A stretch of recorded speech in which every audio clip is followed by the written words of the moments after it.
We're calling this meeting of the Sacramento City Unified School District Board of Education back to order.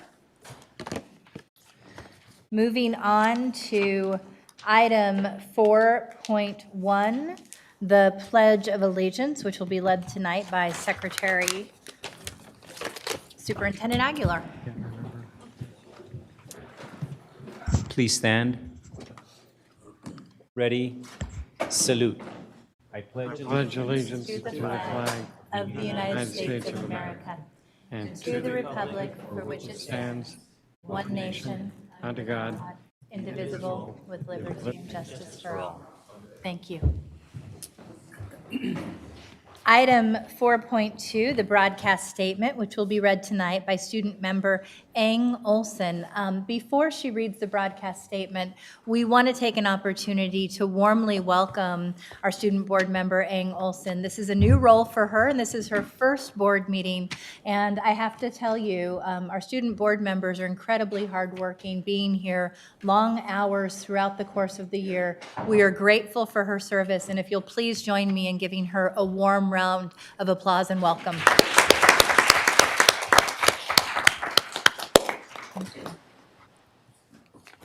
This meeting of the Sacramento City School Board is being recorded in its entirety and will be cablecast on Metro Cable 14, the local government affairs channel on Comcast, Consolidated Communications, and AT&T Uverse.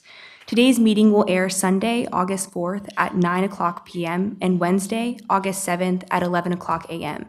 and also webcast at www.sacmetrocable.tv. We welcome members of the audience to address the board. Please complete a speaker form located in the back of the community room and give them to our communications representative along with any handouts you may have for the board prior to the conclusion of the item's presentation. Please speak into the microphone when addressing the board and state your name for the record. Please limit comments during public comment to items that are not on the agenda. If you do comment on an item that is on the agenda, we will ask that you please defer your comments until your item comes up on the agenda. Please also turn off your cell phones and place them on silent or vibrate. Thank you, Student Board Member Ang Olson. Item 4.3, our Stellar Student Recognition. Tonight's Stellar Student Recognition will be done by our Vice President, Board Member Wu. Thank you. I understand that Mr. Rohat Jawar from Kennedy High School, who is in recognition tonight for his 2019 National Speech and Debate Champion, will not be here. He just turned ill shortly before the meeting, so I would like to bring him back for the next meeting. We would be honored to do that. We were incredibly proud to see him receive national recognition for his incredible talent and dedication to speech and debate. Thank you. Moving on to item 5.0, announcement of action taken in closed session. No announcements out of closed session, Madam President. Thank you. Item 6.0, agenda adoption. Do we have a motion? So moved. Do we have a second? Student board member preferential vote? Aye. All those in favor? Aye. The motion carries. Moving on to item 7.1, approving resolution number 3093 to support the Schools and Local Communities Funding Act. Tonight, I was hoping to present this wonderful resolution with my board colleague, an ally on this effort, Board Member Mai Vang. Unfortunately, Board Member Vang is attending, or fortunately, attending the graduation of her sister this evening, and so sent her regrets. In presenting this resolution, I think it's important to note that we know that in California, we were once the leader in public education. Across the state, if not the country, Sacramento saw significant investment that is just not happening today. In fact, as a state, California is so underfunded post-passage of Proposition 13 in 1978 that we find ourselves in the dubious position of being 41st in the nation. What that means is essentially it's a zero-sum game where we are always put in a position where we are fighting over a finite set of resources instead of seeing the necessary investments to lift student achievement and ensure that we are able to adequately compensate the wonderful employees that we have throughout the district. This resolution tonight is presented to support the Schools and Local Community Funding Act. I'm going to read a bit from the resolution and then ask two of our wonderful community partners to come up and say a few words in accepting the resolution. Whereas since the passage of Prop 13, school funding in California has experienced severe limitations in what was once the main source of funding for schools, the property tax. Whereas Prop 13 created a loophole in the system which permits major commercial and industrial properties to avoid regular reassessment. Whereas per pupil support, which relies on state funding, has declined from the top 10 in the nation to the nation's bottom 10. Whereas California has the 5th largest economy in the world, but is the 41st in the nation in per pupil funding. Whereas school funding in California is $1,961 per pupil less than the national average, while California's cost of living is among the highest in the country. Whereas public schools in California face challenges in providing an equitable and fair education for a student population with vast differences in language, income, and other factors. Whereas the University of Southern California has identified that nearly 80% of the revenue from Schools and Communities First Act will come from just 8% of large properties. Whereas the School and Local Communities Funding Act is on the November 2020 ballot and could provide at least $5.3 billion annually for K-14 schools. Now therefore be it resolved that the Sac City Unified School District Board of Education endorses the Schools and Community First Funding Act for a ballot measure in November 2020. And at this time, I would love to invite Nancy Zong from HIP, who's been an incredible advocate in the community for many years, and Robin Muchler from SEIU Local 1021. I do want to say that we know right now that polling indicates that this resolution, that this initiative faces a significant uphill battle. And yet we know that we are under-resourced and ill-equipped to meet the needs of our students. It's incumbent upon all of us to roll our sleeves up, get to work in partnership to ensure that we are advocating for this critical funding. And I'd like to invite you to say a few words. Awesome, thank you. Good evening, Board President Ryan, Superintendent Aguilar, and members of the board. My name is Nancy Zhang, and I'm the New Development and Communications Director for Hmong Innovating Politics. Thank you for your support for this resolution supporting the Schools and Communities First Act. I first want to recognize how difficult of a year it's been for our district. We want to applaud the courage of our brothers and sisters in labor who were steadfast in their commitment in fighting for working families. We also acknowledge the members of the board who tried to mend bridges and rebuild trust. The challenges ahead for the district are many, and we are under no delusions about the distress that exists. However, HIP fundamentally believes that much of the conflict, much of the distrust, much of the fiscal uncertainty is in large part due to the culture of scarcity and divestment of public resources from education created by Proposition 13. We hope that coming together in support of Schools and Communities First is a pivotal first step in rebuilding trust, improving transparency, and working together to refocus on equity. You are already taking trailblazing steps by passing the resolution, but know that the road ahead for Schools and Communities First Act will be difficult. Already, the opposition is using scare tactics and misinformation targeted at our communities and your constituencies.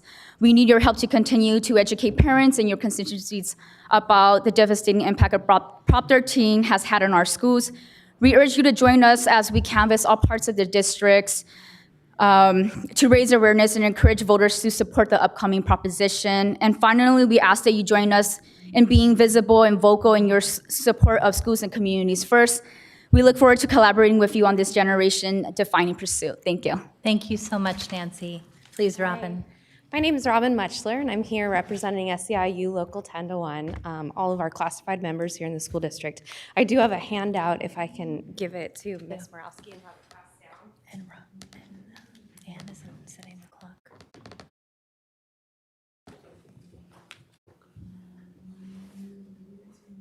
So that basically will summarize everything that Ms. Ryan has already gone over. Thank you so much for the eloquent words. It described the situation perfectly. The Schools and Community First Resolution will bring tremendous revenue to Sacramento City Unified School District by reclaiming $11 billion annually for our schools and our communities here in California. This resolution will also win a long-term fix to our broken tax system as it directly relates to K-12 schools and to community colleges as well. We appreciate you moving the resolution, and we request that you also take this to the CSBA, the California School Board Association, to further move the Schools and Community First resolution as well. Yes.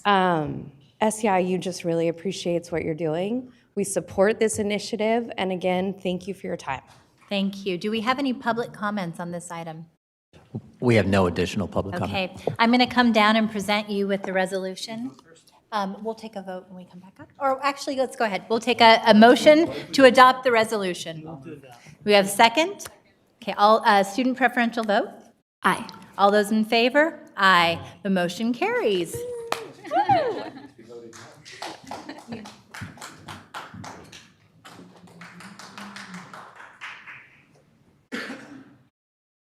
Thank you so much.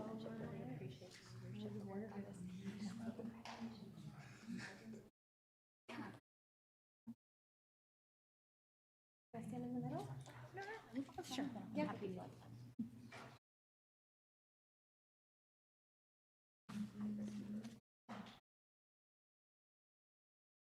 Thank you. Thank you so much.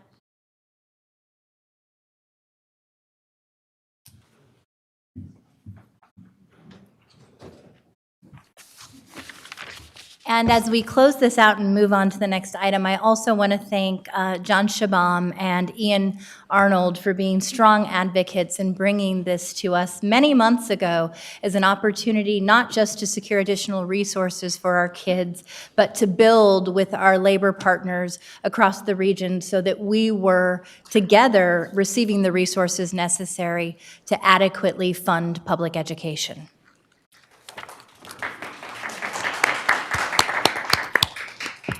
And I will bring this to the CSBA. Thank you. And Board Member Wu says he will bring this back to CSBA as he is a CSBA delegate and board member. Thank you so much. Item 7.0, special presentations, or sorry, item 8.0, public comment. Do we have any public comments on non-agendized items? We have 5 public comments. Please come up as your name is called. Diana McKenna, S. Samaniego, Cecilia Davila, Marian Bryson, and Alma Lopez. Okay. We have 2 minutes each for our public comments, and thank you so much for being with us this evening. Good evening, board members. My name is Diana McKenna, and I want to speak to you tonight regarding the relocation of the transportation facility. It was relocated in a parcel of land that is directly adjacent to our backyard. The facility houses 100-plus school buses and other vehicles that operate on a daily basis, arriving and departing from the parking lot off and on all day. With every run, there are backup signal horns and testing of safety horns. The insertion of this noise level has increased to an unacceptable level for the neighbors in that area. The school district installed a very unattractive, institutional-looking 10 to 12-foot wall sound barrier on the south side of the lot. The buses back up 7.5 feet from the wall. That wall is located 18 feet from our bedroom sliding glass window. There are not deep lots in this area, so the insertion of this noise is directly in our living space. I no longer feel comfortable leaving the doors and windows open because of the noise. And another thing that we're concerned about, my husband and I, is the emission of the carbon monoxide in that area. It's very fair. My husband approached one of your board members about putting in monitors to measure the levels, but was told that this couldn't be done.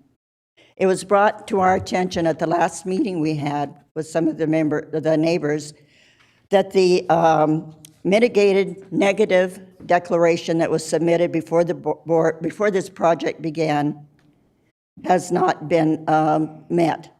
The material, thickness, and gaps in the wall are insufficient to comply with the decibel limit as outlined in the mitigated negative declaration. We hope that this information is either verified or negated in an attempt to solve this problem. Other concerns that have arisen because of this relocation is the increased glaring light from the newly installed LED lights in the parking area that shine directly in our light. They have put shields on some of the lights to help prevent that. And last but certainly not least is our concern over the decrease in value of our property. Thank you. Okay, thank you. And I'm not sure, but when our clock is running out, it's not beeping right now. Just wanted to let you know. Thank you. Next person, we have 2 minutes per public commenter. Thank you. Good evening. My name is Sandra Samaniego. I live on Maida Circle, right behind your new transportation center. It was referenced by my neighbor, Ms. McKenna, on the negative declaration report, which I believe is fiction. None of this is true, and I get woken up every morning at 6 a.m. 6 a.m. I'm home 98% of the time, and it's all day. It doesn't stop.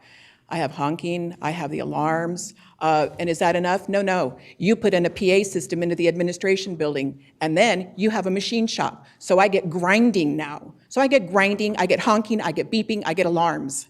Not okay. And I can't imagine that CEQA would have approved buses 10 feet from a residential area.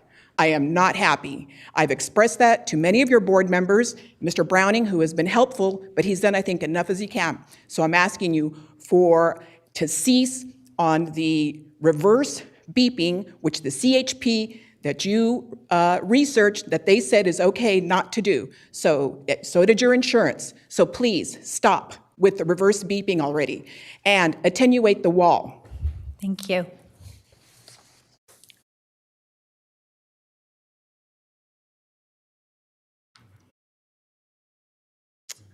Hi, good to see you. I'm sorry, is it ready? Good afternoon to the board. I'm Marion Bryson from the Black Parallel School Board, and I'm here again this year. I was here last year for the Million Father March. But this year we're doing the 2019 Million Father March, and it's a little more important to us this year because the founder of the march, which is from the Black Project, actually passed away this year. So we're hoping to get more and more parents involved. This is our 3rd year here in Sacramento. So what I'm here to say today, the Million Father March is an opportunity for Black men or all men in our communities to show their commitment to the educational lives of their children on the first day of school and throughout the school year. Since the march began in 2004, fathers and other significant male caregivers across the country, it is a nationwide organization, across the country and around the world have been asked to take their children to school the first day. The Million Father March is the beginning of a year-long commitment of men to their children's education and success. And what we have found out at the Black Parallel School Board is when we do have male figures on our campuses, it is a big support. It does help in the kids' attitudes and the way that they handle themselves at school. So I'm here today to ask the board to please support and help engage us and parents to get them to come out on the first day of school.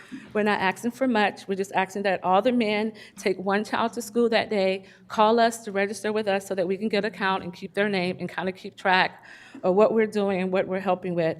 And also, if the board could please maybe ask the principals and the school staff to really support us on this and maybe do robocalls or whatever type of help that we can get on this. And really appreciate this and the board. I would love to help you. Can you please send me or give me your flyer and send me any of the social media Yes. posts that you're doing? I would love to be able to push it out within the community. Okay, thank you Thank so you. much. I appreciate your advocacy. Hello. We're going to reset the clock for you. Wait 1 second. Good evening. My name is Cecilia Davila, and I too am here for the noises from the buses and the pollution and transportation center. I'll be brief. It's okay. Heard it before.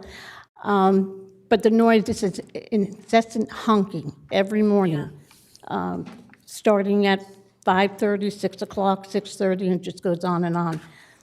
You try to sit in the backyard and have coffee, can't do it, you can't read. I can smell, I don't know if anyone else can, but I can smell some of the fumes coming in.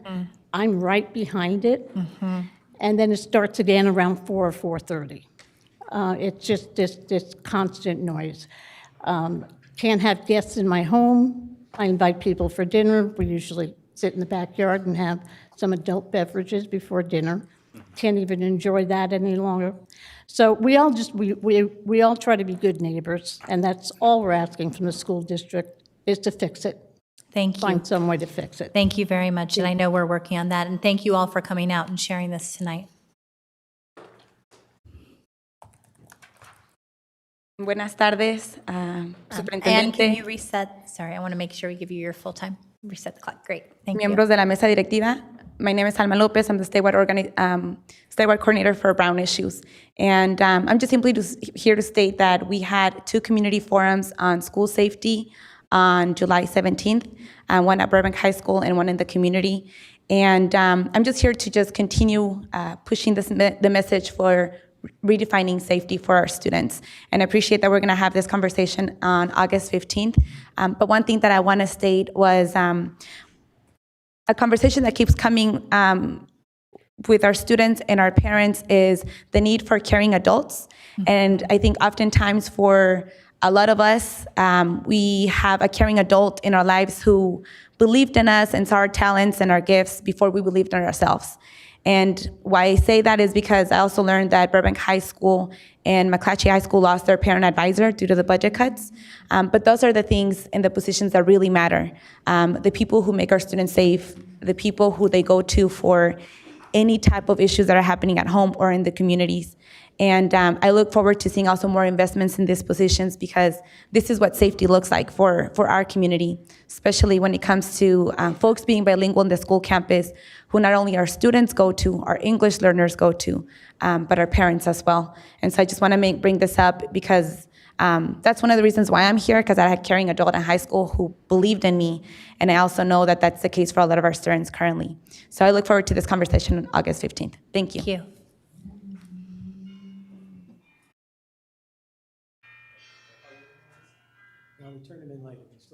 I did receive 3 additional cards, Okay, President.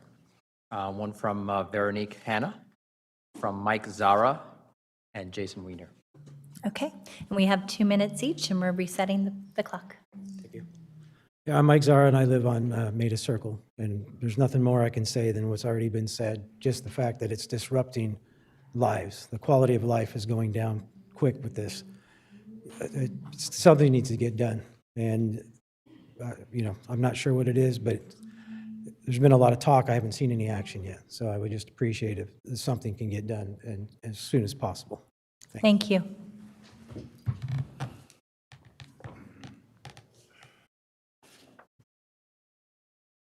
Hi, everyone. Hello. We're going to reset the clock for you. Thank you. I've never done this before, so I'm a little nervous, so thank you. I just wanted to express how devastating that this has been to the quality of my life for the last 2 years. I can no longer go outside and enjoy my home that I've worked hard for and I've owned for the last 20 years. The sounds that start and wake me up alarmingly at 5:45 in the morning, and they've gone as late as 8:45 in the evening. It's a constant variance of noises. It's backup beeping for all of your buses. It's honking. It's alarm systems that are going off. And as pronounced as the fumes from the diesel engine, it's noxious. And I'm very concerned about the particles, the fine particles. My understanding is that I shouldn't be smelling these particles, and that even though I don't smell them, that they're very toxic. And my home literally is 18 feet from this concrete wall, which in itself is very institutional. My backyard is just very long, but very narrow, 18 feet. And just last Friday, there was this incessant noise that I'd never heard before, and fumes that I'd not smelled before. And I was told by Ron Hill that he didn't know, but apparently the buses were going through their smog certification 18 feet from my windows in the heat. And so I'm told that you want to be good neighbors, but I've not seen evidence that you have been a good neighbor. My hope is that, I don't know that you can correct this. I think an egregious mistake was made, and I just ask you to please move back to where you were. And if you cannot move, can you please move me? Because it's 2 years. I don't know that I can tolerate physically, emotionally. I have no home to come to. My home has become a prison. I cannot have my windows open. I cannot live outside. That's how I created my life. My windows are open. I live outside. My house faces my backyard. That's my living space, and I just don't have that anymore. And I just implore you. I think it'll be much more cost-effective if you could correct the wrong. Thank you. Thank you. I appreciate it. And I have to tell you, I'm very troubled by the sound issues that you have, but I'm more troubled by the diesel fuel exposure. And thank you for bringing that to my attention, and I will certainly be looking into that. And the clock is still not working, so when the time is being run out, I want to make sure I'm being fair to all our speakers, but it's not actually notifying us. Thank you. Mr. Weiner? Chair Ryan and the board, thank you for hearing me this evening.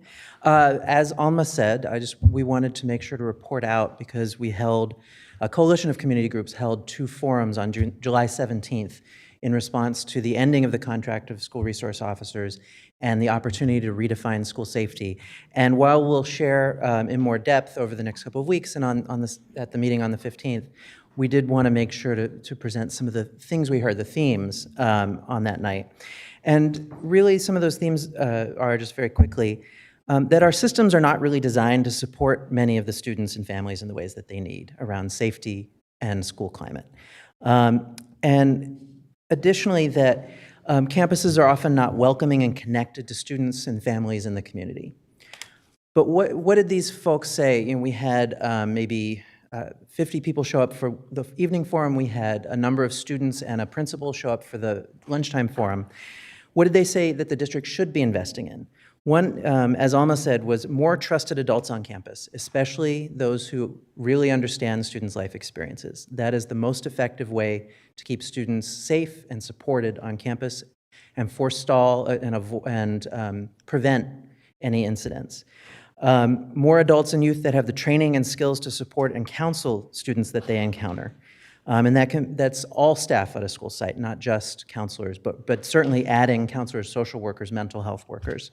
A healthy and positive school culture that empowers and engages students. A prevention mindset is one of those things that we heard from people. Mm-hmm. Parent and family engagement as a key component of school safety, and this absolutely includes making sure there are staff and others on school sites who speak the languages of the parents that are in that community. And lastly, where schools do interact with law enforcement agencies, we really need a clear system of procedures and accountability that makes it transparent to all when and why police should be called and what power that district and school site officials have in cases where something goes over the line. And so we look forward to working with you to make sure those are put in place and that we spend the money in more effective ways for school safety. Thank you, Mr. Weiner. We have no further public comments. Moving on to item 9.0, communications. Item 9.1, employee organizational reports. I do want to share, before we move through the employee organizational reports, the district parent advisory committee, and then the board member reports, that we have moved this to the top of the agenda specifically to hear and meet the needs of our parent community that expressed that it had been very difficult for them to stay late into board meetings to provide their updates, and we wanted to both respect your voice and your contributions and the countless hours you give to the district on your committees, so we want to enable your participation further. With that, item 9.1, employee organizational reports. First report, SCTA.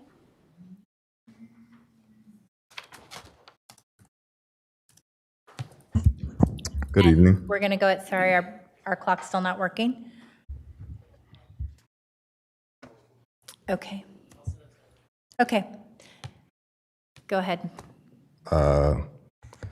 Good evening, board members. My name is Hassan McWhorter. I'm the second vice president of Sacramento City Teachers Association and was also a SCTA bargaining team member in 2016 and 17.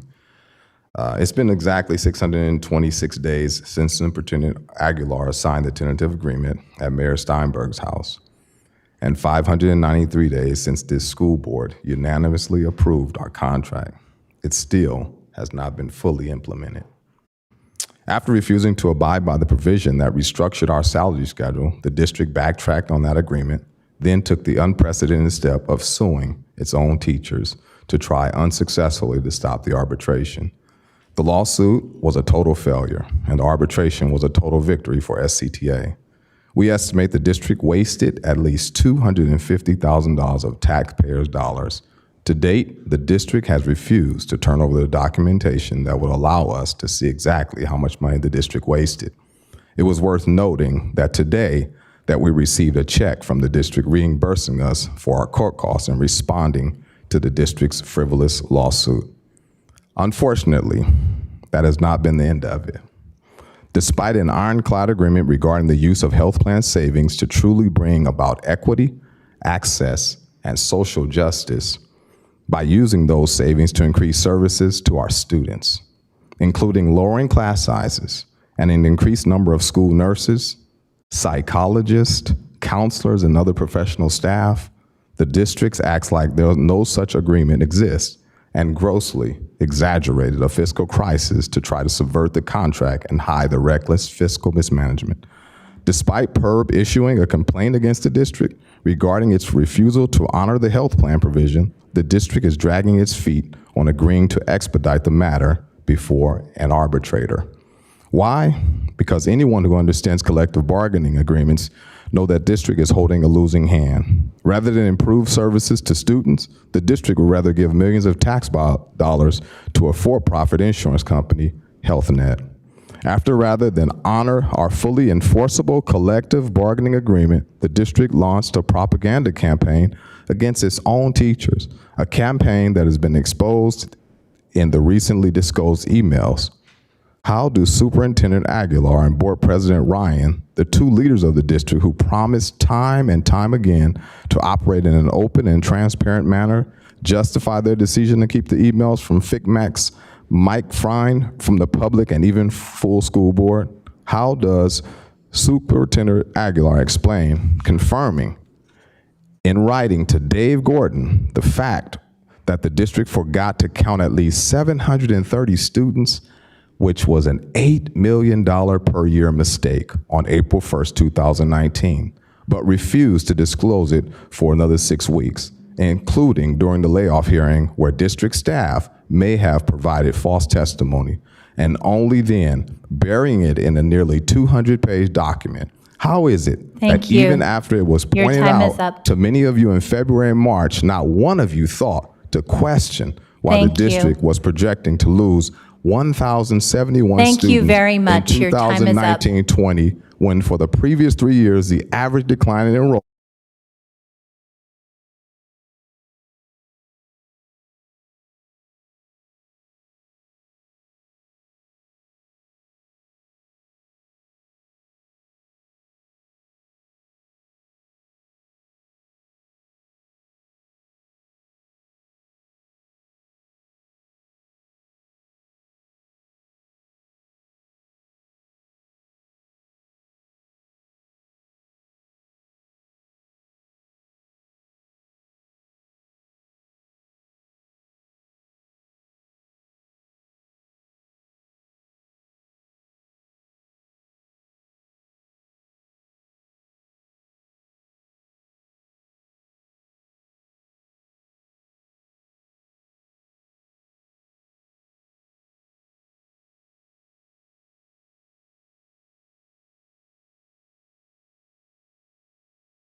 SEIU. Do we have any organizational updates from SEIU this evening? TCS? Teamsters? UPE? Moving on to item 9.2, our district parent advisory committees. Our community advisory committee.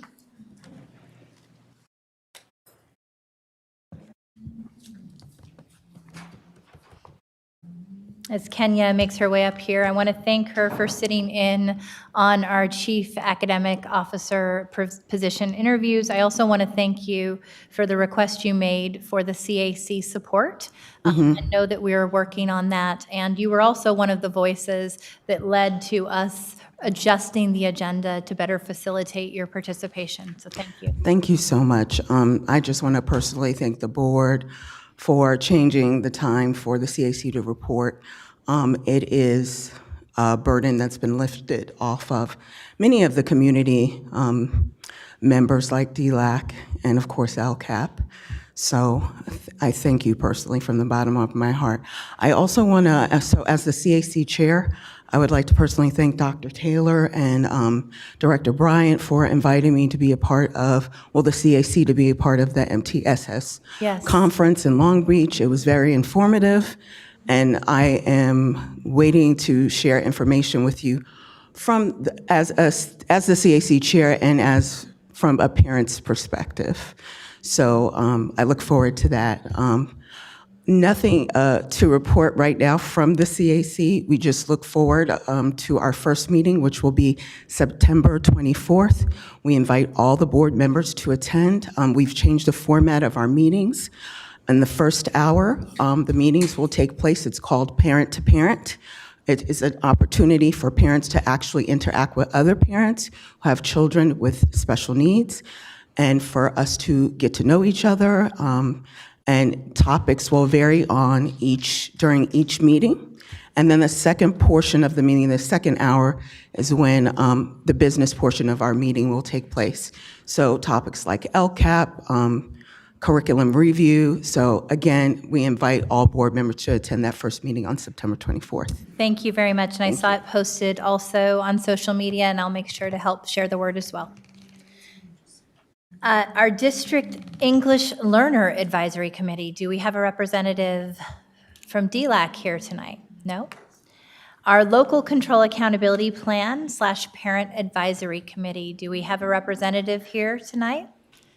I think we have a representative. I don't know if they want to speak. No? Okay. Item 9.3, Superintendents Report. Thank you very much, President Ryan. I'm going to be very brief. I want to first thank everybody for being here. The first August board meeting sort of kicks off our academic school year, even though our students aren't here. But I do want to just talk about how excited we all are of kicking off our preparations for the new school year and looking forward to welcoming all of our students and families and staff with open arms in about less than a month now. Today's August 1st. Part of what we have been focusing on is continuing to shift our mindset around continuous improvement and how it is that we can continue to address the ongoing deficiencies that we have as a system. Certainly we will lean in and always be forward-looking in how we continue to make improvements in areas that we are still deficient in. We will continue to focus squarely on the challenges that we face from a budgetary standpoint. We know that we have to do that in order to make sure that we offer opportunities to our students and our families.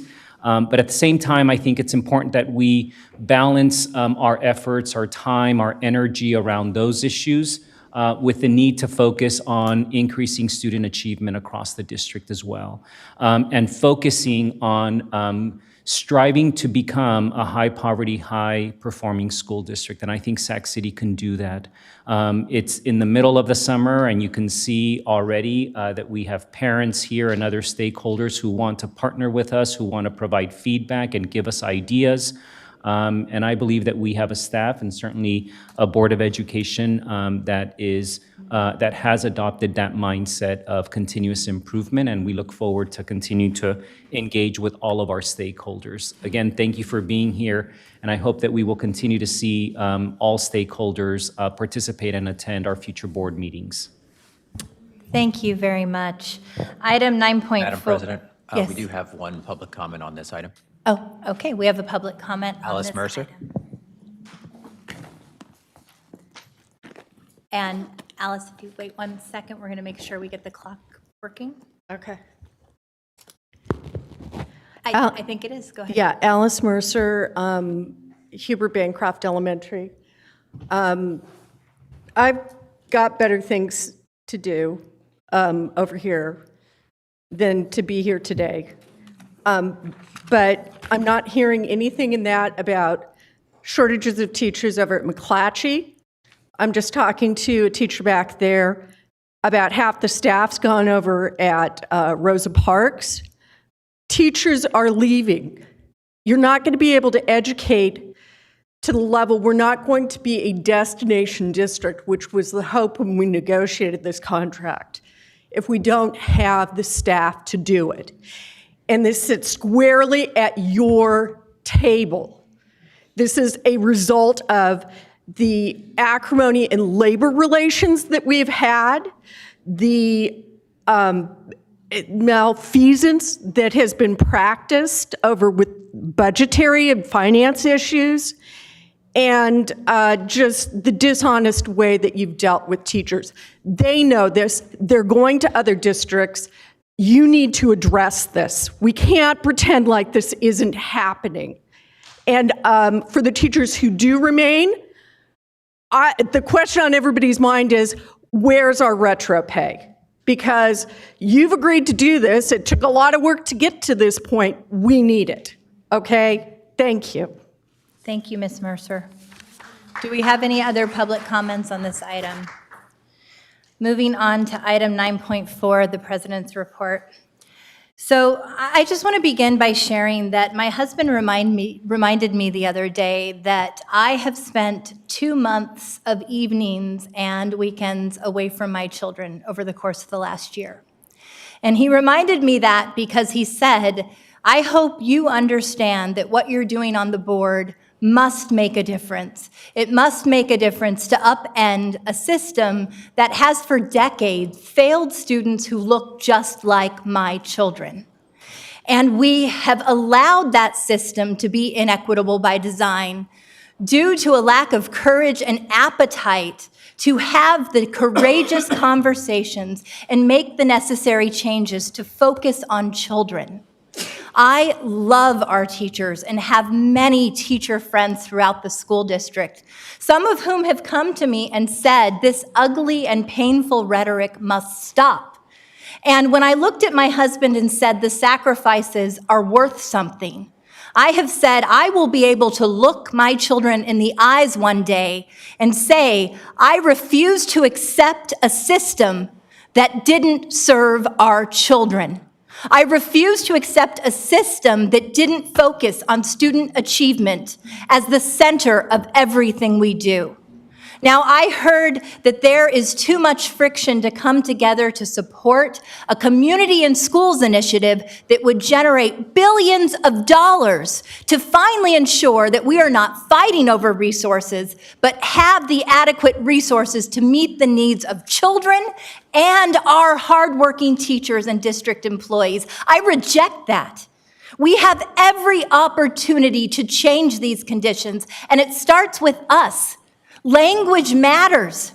I would never dream of saying the things that I heard tonight and have been hearing for the last several weeks. They simply aren't true. We love our children, we love our employees, and we can and should do better. And it rests on all of our shoulders. There is not one stakeholder group that can solve this. This is incumbent upon all of us. It is telling to me that I have been able to, over the course of the last few weeks, sit down with 4 of our 5 labor partners who have said we are moving in the right direction with courage and conviction for kids for the first time in many years.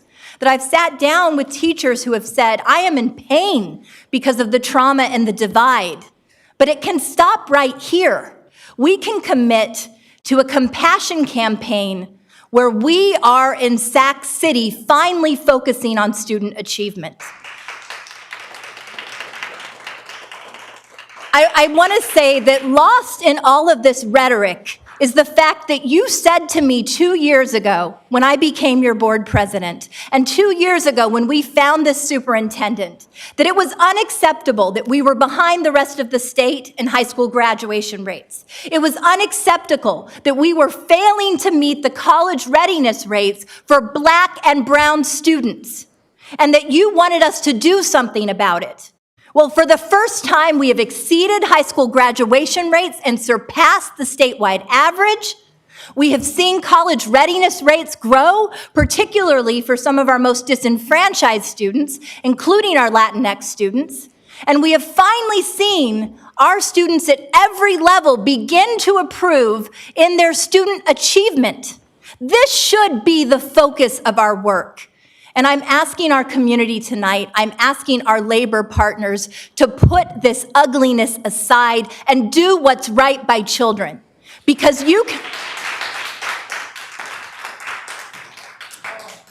can wait for the leadership to change and hope that other people will come in here, or you can endure and exit and see this continue for decades to come, essentially failing our children and accepting a culture in Sac City that does not have the courage to do right by kids.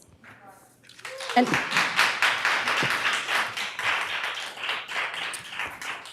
so I'm going to close by saying I'm going to go home to my daughter tonight and say, you have missed 2 months of nights and weekends with me, but I am fighting for you, I am fighting for your brother, and I am fighting for children who have been asking the board, the district, our teachers, our staff to have the courage to do the right thing for far too long.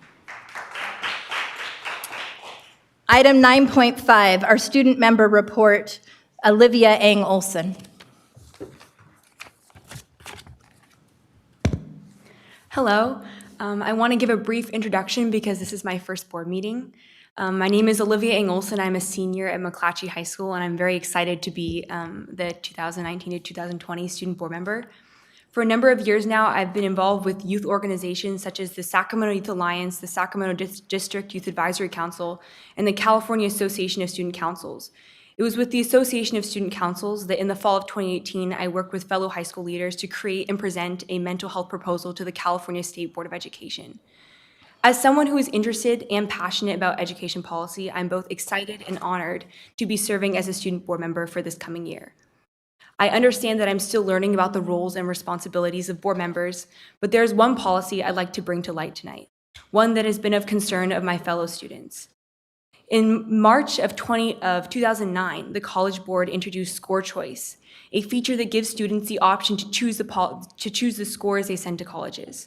Designed to reduce test day stress, Scorechoice gives students an opportunity to show colleges the scores they feel best represent their abilities. Towards the end of the 2018 to 2019 school year, high schoolers in our district noticed that all their test scores, all SATs, all AP tests, etc., were posted on their transcript, a document that is sent to colleges for applications. They soon found out that SUSD had enacted a policy that without consent or input posted all scores. I ask if this policy is truly for the benefit of our district students when the majority of high schoolers across our country have the ability to choose the scores they submit. Not only does this put SUSD high schoolers at a college application disadvantage, it greatly increases stress on test day, which is known to reduce performance for some individuals. It also may discourage students from taking difficult tests they otherwise would have taken for fear of having an unwanted score stay on their record. I spoke with Superintendent Aguilar this past spring at a student forum where I asked him about this new district policy and was told that the purpose of reporting the scores is for helping UC schools with data mining. I'm sure there is a better way to go about reporting scores, one that is not at the expense of our students, such as using score data unattached to school name or student name, or creating a document separate from transcripts to use score data and not interfere with the college admission process for our high schoolers. It is with that hope that I encourage a revision of the existing policy by the board's policy committee, as we as a district and board strive to take into account student concerns. Thank you. Thank you very much. I so appreciate your comments. Very strong way to start on the board. Thank you. Item number 9.6, which is information sharing by board members. If we have a clock at 10 minutes, I will take board member requests to speak. Board member Wu, followed by board member Morowski. I just want to report that I attended the Council on Great City Schools. Next time I will bring back sampling of textbooks that were prepared for our multilingual schools. So, Spanish. Thank you very much, Vice President Wu. Board member Morowski. Thank you, President Ryan. I just wanted to announce that myself, President Ryan, and Councilmember Jay Chenier are going to co-host a forum at Bret Harte to talk about the school, to talk about enhancing the school-community relationships, and to share with parents and our community some of the great things that are happening on campus. That will be August 13th at 6:30 p.m. I hope anyone who lives in the Curtis Park or Oak Park area who's interested, current parents, staff, it's going to be open. We're just going to get the flyers and things out in the next couple of days. So I hope if you see it, you can help us share and get the word out. And again, the date is August 13th, 6:30 p.m. It'll be at Bret Harte in the multipurpose room. Thanks. Thank you very much, Board Member Morowski. It looks like we have no other board member comments at this time. Moving on to item 10.0, Board Workshop, Strategic Plan, and Other Initiatives. Item 10.1, our school climate update, which will be provided by Iris Taylor, Dr. Iris Taylor, and Vincent Harris this evening.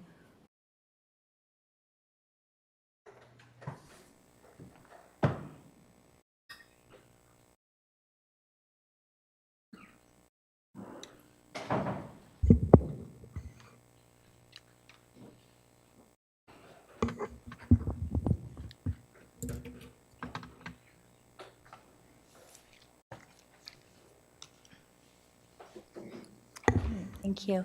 So good evening, Board President Ryan, Superintendent Aguilar, and members of the board. My name is Iris Taylor. I'm the Chief Academic Officer.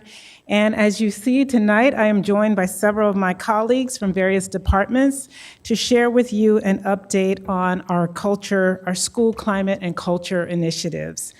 We've divided this presentation into two parts. So the first you'll hear tonight, which will focus on an overview of how we're defining school climate and culture and our current reality, and then on our overall district indicators in this area, including suspension, chronic absenteeism, and a look at our school climate survey data.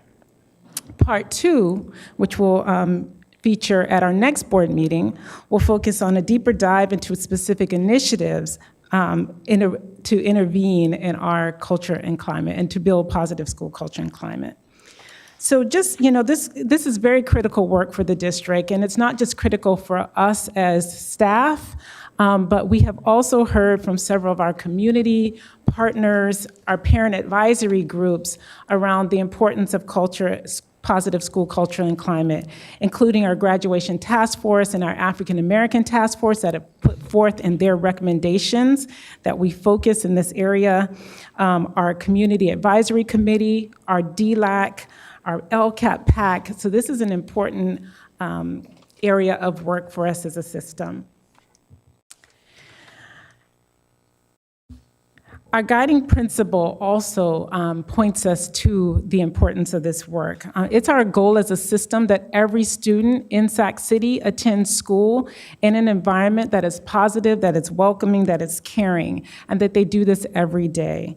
We also recognize that this is one of the greatest systemic inequities within our system, that that our students are not experiencing this, and this is also impacts our ability to actualize our guiding principle.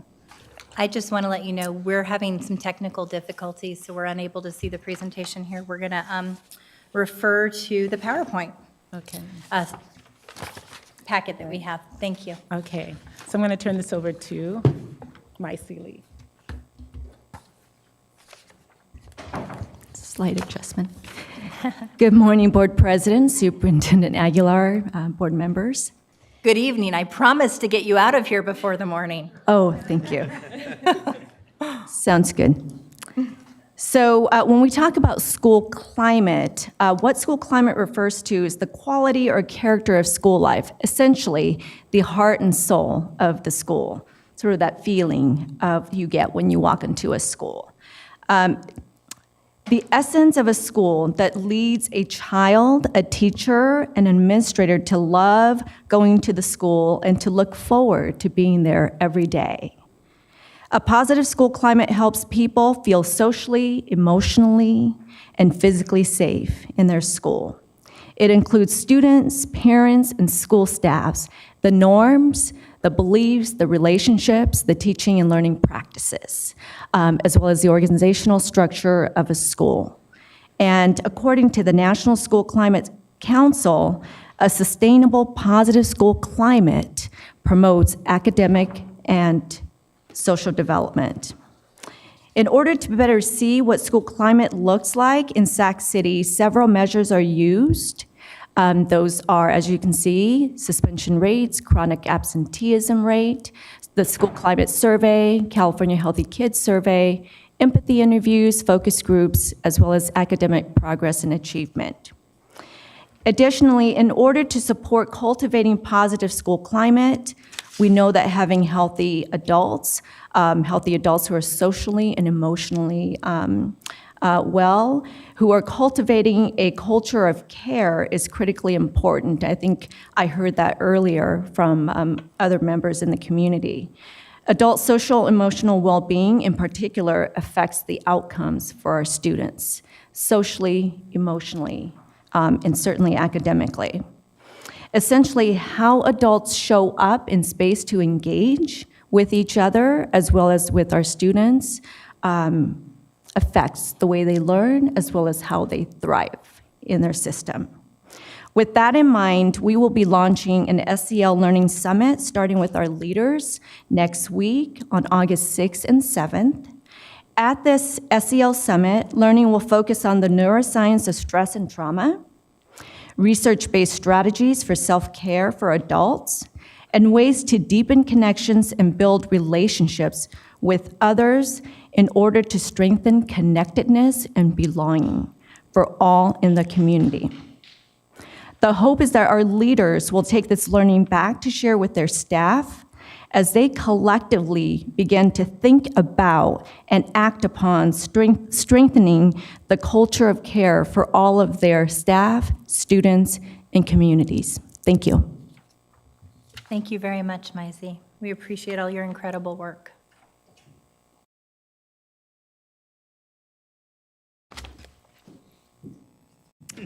And now I'm going to give you an overview of our current reality. We have a lot of good work going on. Despite the good work, we also want to acknowledge the pockets of success and also pockets of areas where we need to improve. We do have leaders and staff that understand the importance of approaching behavior through positive and restorative approaches, but we also we currently experience situations where exclusionary practices are affecting our students daily. District-wide, there is no center of expertise or infrastructure for long-term and short-term student behavior management. We also lack the MTSS Center of Expertise. The work that we currently experience that impacts our students' behavior, impacts student behavior is done in silos. We have a capacity gap. We do lack professional development, and we are currently, of course, acknowledging and working on the whole idea of mindset shifts. And we also experience this permeating belief that students cannot access behavior and academic skills to be successful in our schools. We have an opt-in culture, weak data governance, and uneven data practices across our district, where there are inconsistencies in the way that we analyze our data, where we store behavior data and how we share that data. And some of these experiences are also not student-focused. When we think about a non-student focus, think about implicit bias. It seems to be present and it's not dependent on the difference in race between administrator or teacher than that of the student. So our system practices currently drive suspension outcomes, and sometimes suspensions are used more, instead of helping students improve, more to appease adults. So now Maisie will give us some more information on the suspension research piece.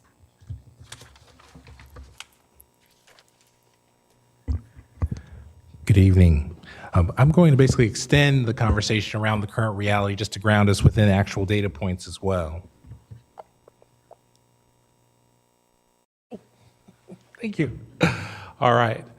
So as we look at the suspension research, really the themes that pop are things that I don't think are a surprise to anyone in this room.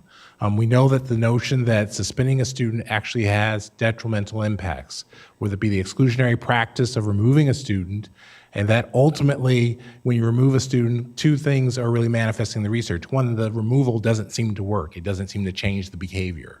The other and more important piece of that removal through via suspension is that you lose instructional time, you lose learning time, and the student is impacted academically. And so we have a clarion call to action to think about how do we manage climate without using the lever of suspension, but use more appropriate tactics that keep students engaged and learning.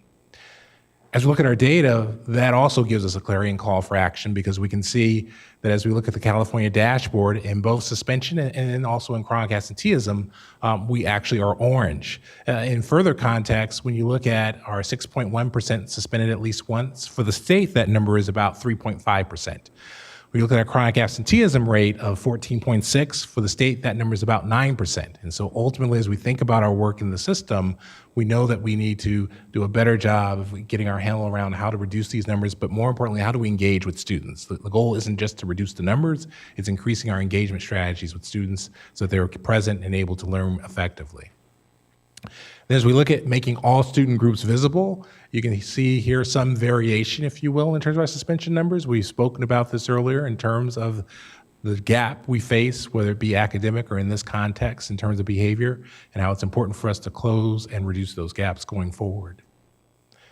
A lot has been spoken about from this board and in the community about the capital suspension report. So the goal here isn't to restate, but to declare how important it is for us to change these conditions, particularly for our African male students.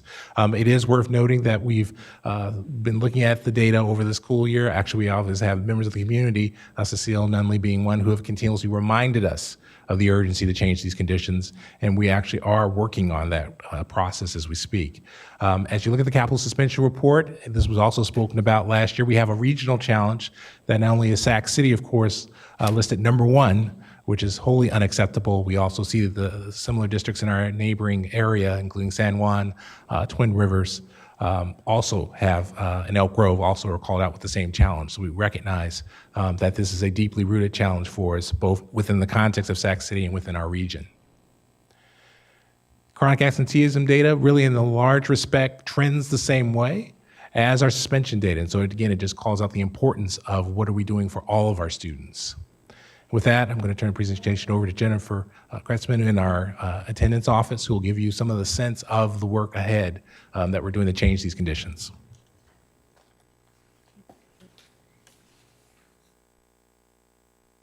Hello. I just want to define chronic absence for you. So chronic absenteeism is looking at attendance through a new lens.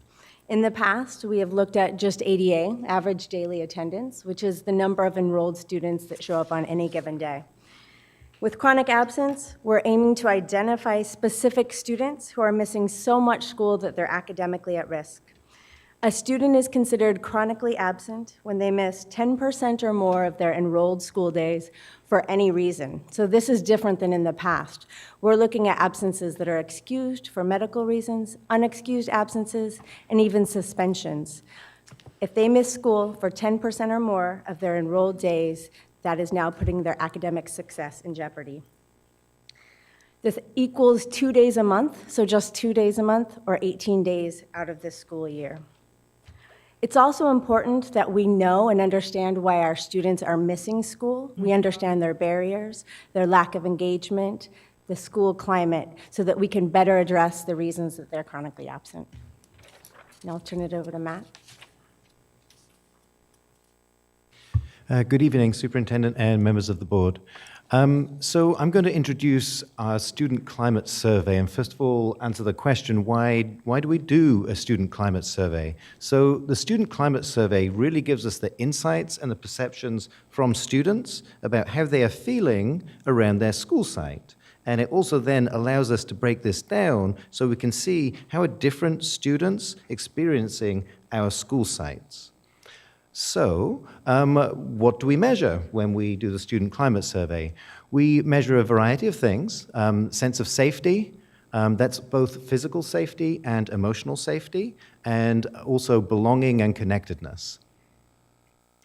We also measure the different indicators of social emotional learning, including self-management, growth mindset, self-awareness, social awareness, relationship skills, and self-efficacy. So then the question, okay, well, what do we do with this data? So first of all, this gives us an insight into how a student's experiencing the current culture and climate within our school sites. It also then allows us to measure if there are any initiatives happening within the school around culture and climate, how are those going? It also answers the questions when we do a needs assessment around what is it exactly that we're trying to accomplish at that school site, in terms of culture and climate. And then also, when we actually try something out, can we see if a change is actually an improvement by looking at the data from student perceptions? So who does this survey go to? It goes to all students in grades 3 through 12. So next, we're going to look at some of the results from the survey. So first of all, when we look by grade level, we can see that those students who report the highest sense of connectedness and safety are at our small high schools. So that's a rate of 70% feeling connected and 76% feeling safe, both, again, physically and emotionally. The lowest rate of connectedness is at our large comprehensive high schools, reported at a rate of 60% of students.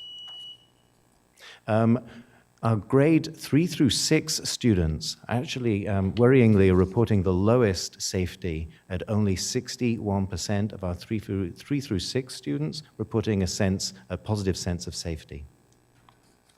If we look at this, how it breaks down by ethnicity and race, we can see that our white students report the highest sense of connectedness and safety at 71% and 68%. And that our Native Hawaiian, Pacific Islander, and African American students report the lowest levels of connectedness and at 62%. And our African American students report the lowest safety percentage at only 59%. Again, this gives us some insight into who are our culture and climate at the school site levels. Who are these working for?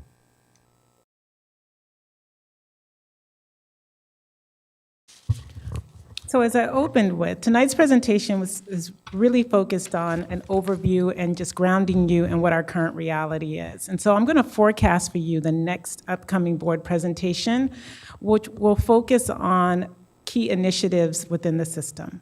The first being our emerging multi-tiered system of support work. You heard Ms. Martinez speak about attending the multi-tiered systems of support statewide conference. This past week, we also had several members of our staff attend that as well. You'll also share with you an overview of the data tools that we have available for us to support a multi-tiered system of support, some that you may already be familiar with. Our Performance and Targeted Action Index, our EIIS, or Early Identification and Intervention System, as well as something that we're calling our ABC reporting, which allows data analysis and planning for our site leaders.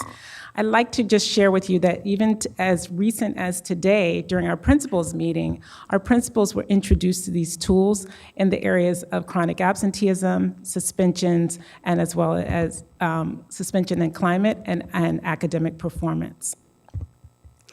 We'll also focus on just this idea of building towards a new normal, right? Looking at our school climate work team and the work that was done this past school year and the early lessons learned from there, and then building the conditions and readiness for implementing climate best practices and initiatives. One that has been called out by our African American task force, looking at sites that have a 5% variance in suspension of African American students and the development of plans at those school sites. And then finally, we'll also include just the resource implications, grant pipelines that we have, our use of Title IV spending, and then just the professional learning and capacity building. So with that, I will open it up for public comment, and then we'll take questions. Thank you. Mr. Barron, do we have any public comment? Yes, Madam President, one public comment from Kenya Martinez. Thank you. Kenya and Angie, are you also putting in a public comment? Okay. Okay. I didn't see the card. Okay, the clock started. I didn't. We'll start it over again. Thank Can you you. start from the beginning? Sorry, we're having some technical difficulties That's tonight, fine. I think, as you saw. Okay, I'll start speaking anyway. So, as I said earlier, I attended the MTSS conference Yes. in Long Beach. One of the things that I learned about was the McKenty-Vento Act. So I would like to make a suggestion to the district that if you want to handle or at least address chronic absenteeism, you need to find out who is homeless or unsheltered, living unsheltered in our district. Absolutely. As you guys know, the McKenty-Vento Act does provide transportation to students, and that would help alleviate some of the chronic absenteeism happening here within our district.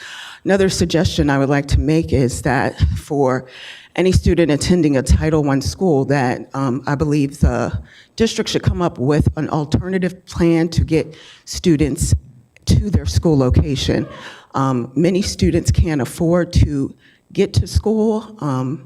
There's a school in New Jersey where, don't remember the name of the school or the principal, but it was highlighted on CBS this morning, where the school principal actually opened a laundry facility. So I would suggest that the district open a laundry facility, Yeah. so that way families aren't utilizing the money that they could give to their student to get to school. So these are the suggestions that I would make before the board to address our chronic absenteeism. So, Thank you so much, Kenya. Angie? Oh, sorry. Good. I just called you Angie instead of Angel. It's okay, it's okay. Good Had a evening, moment, Board- momentarily out. Good evening, Board President, Superintendent, and board members. So one, it has nothing to do with this. Well, it does. Thank you for your comments earlier. From parent to parent, I really felt your passion in saying those things, and I felt that you were there to protect our children, all of our children. So I just want to say thank you to you, Board President. Second, I just want to thank staff for, I feel like it was the first time really acknowledging the current reality. I feel like throughout all of these years, there's been a lot of excuses. And so this presentation on what the current reality is, we need to know where we're at and be honest about where we're at to move forward. So I really needed to hear that as a parent, and I appreciate staff for being truthful and being transparent with that. The other thing I wanted to talk about was training. A lot of the time, we're talking about training, professional development for administrators.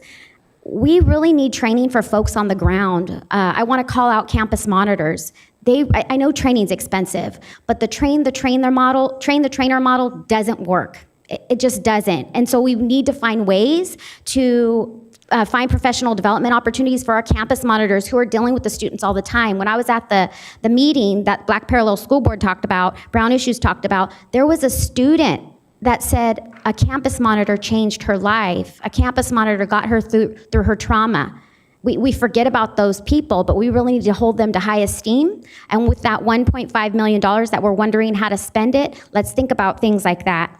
The other thing is we have so many providers, we have so many partners at the table, after school programs and other things. How can we get partners at one table to talk about school climate? We need to get all folks involved that are serving all of our kids, all providers, and even new providers and partnerships to be involved in the planning and implementation for improving school climate. We cannot do this alone.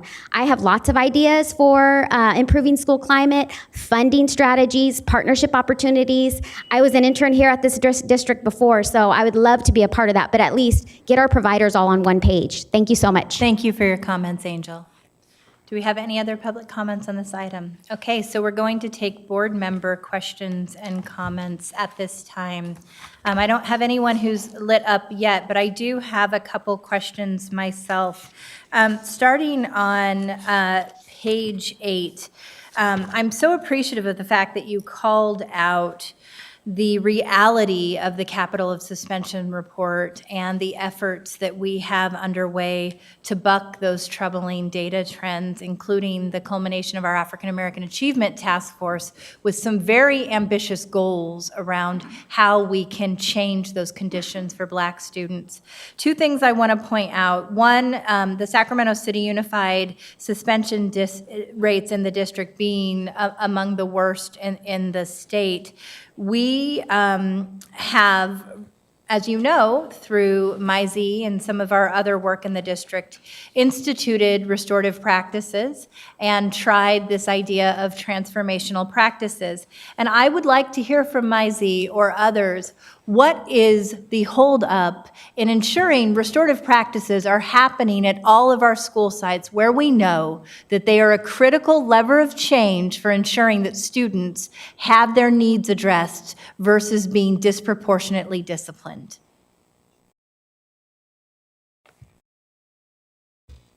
So I'm going to share something. So we had a conversation with principals today, and one of the things that I remain to say to them is we can talk about restorative justice and the importance and value of putting in place restorative justice, but until we store up our foundational and transformational conditions, it's difficult to restore to something. Right? And so we would say you can't restore to current conditions because current conditions, as we know, are not helpful and are not inclusive and of all of our students. So with that said, I would say that we have some sites that are continuing to engage in the learning that we started a few years ago and are doing some wonderful things. And I would call out schools like Oak Ridge and Luther Burbank and Wilsey Wood. There are other school sites that are beginning to implement pieces of restorative practices. In particular, Kennedy High School is doing some EQ ambassadors, so training up their student leaders to really begin to think about creative ways to support their school climate effort. We have a long ways to go. There's a lot of work that we need to do with our school sites. We've had a few school sites that have asked and requested for, staff has decided as consensus that restorative practices was important to them. And so we are doing some work with John Sloat. We're doing some work actually this summer with 2 other schools in terms of training whole staff. So slowly, yes, and not ideally where we want to be, but we know and understand that the path forward is to really begin to use restorative justice as a way to address the great disproportionality and certainly all the data piece that you saw tonight. So I appreciate that answer, but I do want to just really call out what I think you're not saying, which is we have historically in this district provided restorative practices at sites where people feel comfortable embracing restorative practices. And we have shied away from ensuring that the district as a whole, at campuses we know would benefit from restorative practices, institutes them them because campuses aren't necessarily open to embracing restorative practices or transformational justice. And once again, this is an example of an inequity where we've prioritized not the needs of students, but wanting to finally get to a place over a period of time where our campuses feel comfortable embracing this as a tool for justice for Black and brown students. And I appreciate what you just said, Maisie, but I have to tell you, as long as I've been on the board, I have heard that we are making incremental progress. And in my mind, I'm thinking about the hundreds of students we've lost along the way where we've waited for individuals to decide that this is an intervention that merits exploration.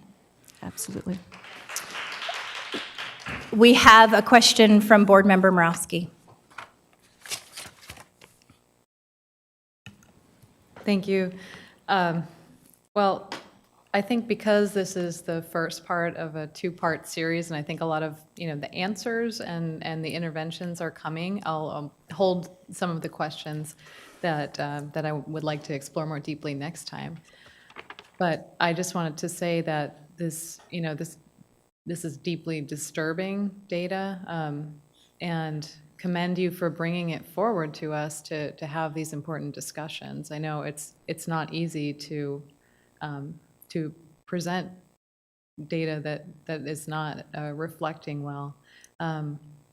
Particularly on the safety data, I did find that really disturbing, and I just look forward to working together with you to figure out how we get more behavioral health supports into our student populations. At the bottom of the hierarchy of needs is safety. So if kids aren't feeling safe, I don't know how they're doing anything.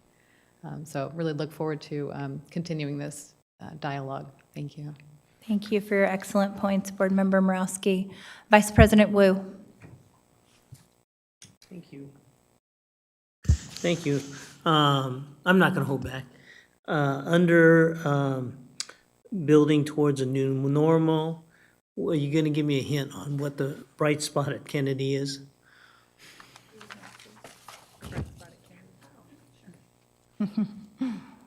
So I noted a strategy that they began last year around really building up their student leaders around restorative practices to support the culture and climate of the school. And what we're finding is their referrals are decreasing and their suspensions are decreasing. So that's what we mean. Wonderful. Let me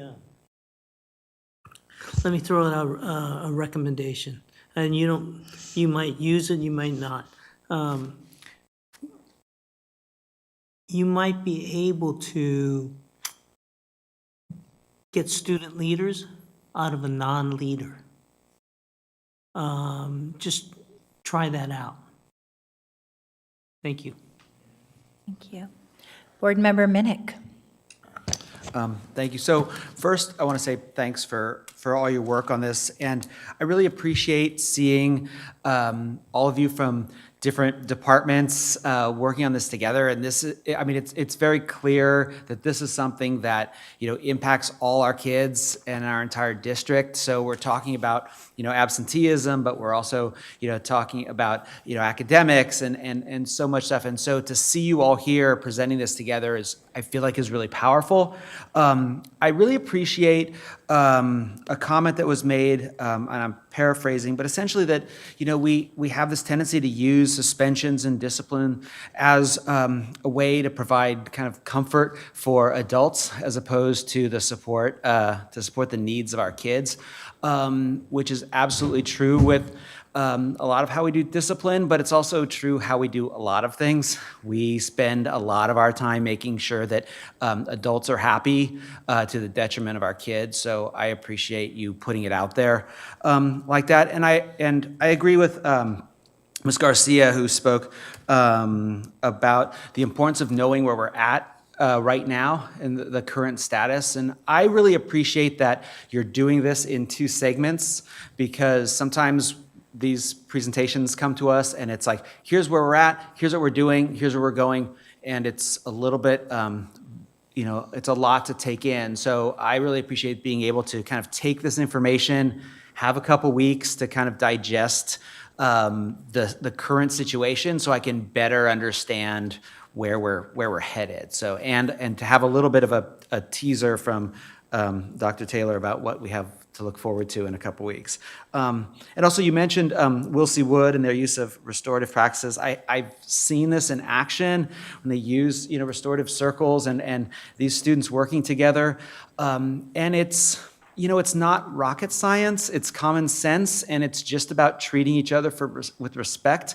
And it's hard to believe that there's ever been a conversation where anyone has argued against doing this, but it happens all the time because we're scared of making changes or doing things different, or it's easier just to suspend kids or whatever ridiculous thing people say.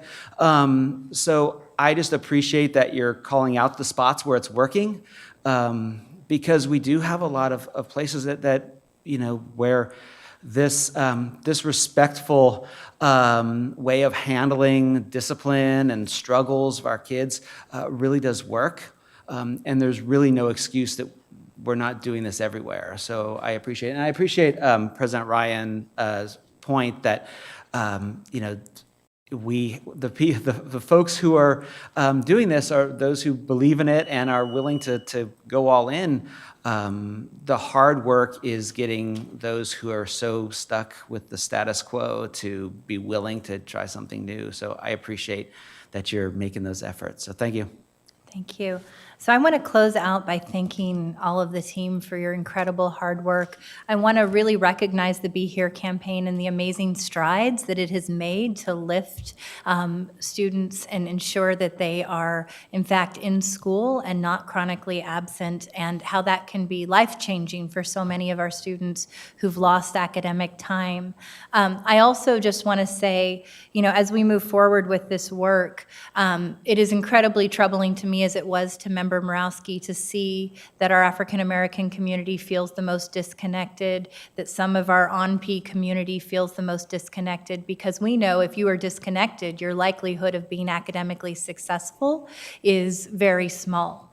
And so this idea of addressing connectedness in school climate is huge, and I think it's the responsibility of all of our adults at every level. Our campus community welcomes a student, not just the teacher, the principal, it is the cafeteria worker, it is the custodian, and we have to figure out a way to recognize school climate training that is culturally inclusive, that is meant to ensure that every student, irrespective of the color of their skin, walks onto a campus and feels equally valued. And I hope that that's where our work will take us next. Thank you. Item 10.2, Constituent Services Report, which will be done tonight by Stefan Brown.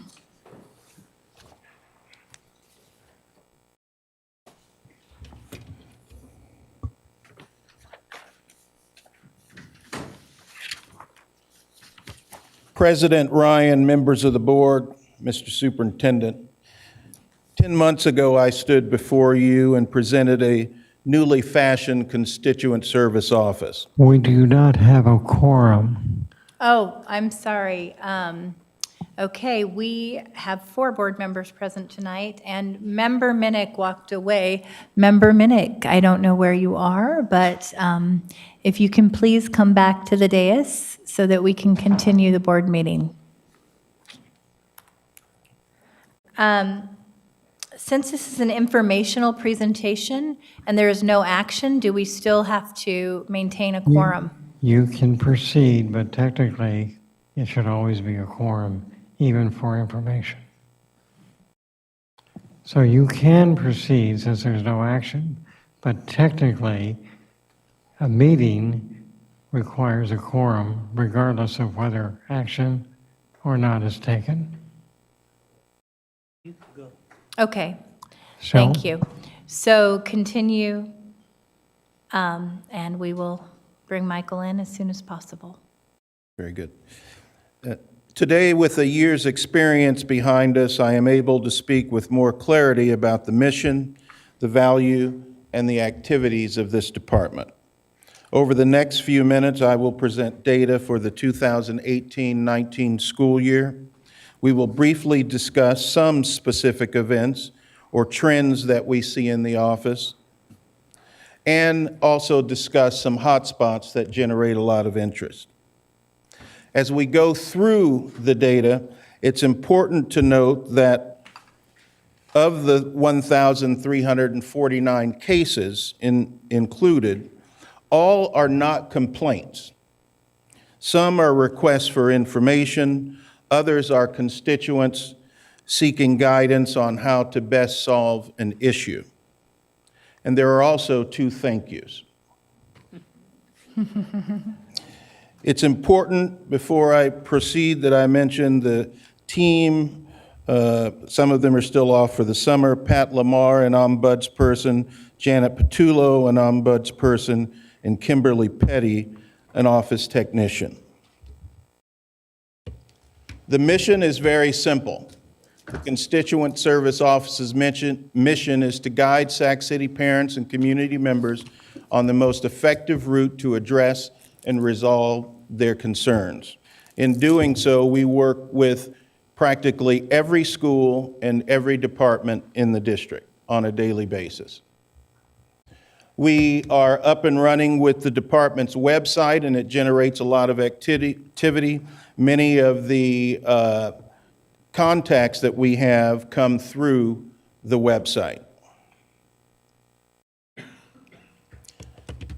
You can kind of focus on 4 specific lanes that we are involved with. We facilitate complaint resolution. We support school sites and departments. We identify, track, and report on trends, and we develop and propose ideas for goal achievement. Now the data. The first slide I have is broken up by trustee area. We'll start with trustee area 1, member Morosky, 185 contacts in the 2018-19 school year. Trustee area 2, member Garcia, had 195 contacts through our office last year. Trustee area 3, member Pritchett, 213 contacts. Trustee area 4, member Minnick, 151 contacts to the Constituent Service Office. Trustee area 5, Ms. Vang, 163 contacts. Trustee area 6, member Wu, 142 contacts in our office. And finally, trustee area 7, President Ryan, 145 contacts. And then we have sort of a district general category, which is somewhat self-explanatory, doesn't fit easily into a specific part of town. The next slide is, how are we contacted? It's fairly even between those that contact us by phone, 491 or 36.4%, and those that walk in, 483 or 35.8%. A fairly significant drop off to the next category, which is web form, a form of email, which is 205 and 15.2%, and then you can see the rest. The next piece of data we have is who contacts us. And this is category is dominated by parents. Of the 1,349 contacts, 1,204 were parents, or 89%. A fairly significant drop off to the next category, which is community member. We also have staff, those generated through the board office, and 23 students reached out to us. Next, we have why they're contacting us. And the first one up there is the district permits. And permits dominate our office for the first several months of the school year, with the folks interested in the permit process or transferring schools for whatever reason. The next one is complaints against staff, 245 of the 1,350 or so. I'm going to go through the top 10 until I get to number 10. Next, we have bullying, harassment, and intimidation with 153. The enrollment and registration process generates some interest, 149. Safety and security is a big issue with 102. Discipline-related contacts, 87, same as special education. We combine that with 504 related contacts. CONCAP is the 9th ranked category with 60. And finally, the campfire, which was by far our single biggest event last year in terms of activity in our office. What you see up there is 48. The 48 includes, those are individual cases where we can identify a specific person that contact us and log their name or we talk to them. There were at least 50 to 75 more calls and messages that were just left, but they can't be traced to a specific person. They just left a message commenting on that or walked in. There were also other offices and departments that received a number of calls on that category. But you can see where people are, why they're contacting us and their level of interest, all the way down to one contact for the calendar, early kinder technology, et cetera. And finally, the constituent service contacts by school. Keep in mind that every contact is not a complaint. They call for a number of reasons. As expected, you see the large high schools with most of the contacts as it relates to schools. Johnson, McClatchy, Rosemont, Kennedy, and all the way down to every school was mentioned, although it was, for some reason, we had a contact for every school, all the way down to Leah Tata Floyd with only 2 contacts last year. That concludes the presentation. I'm happy to take any questions that you may have. Do we have any public comment on this item? We have 2 public comments, Kenya Martinez and Maria Rodriguez.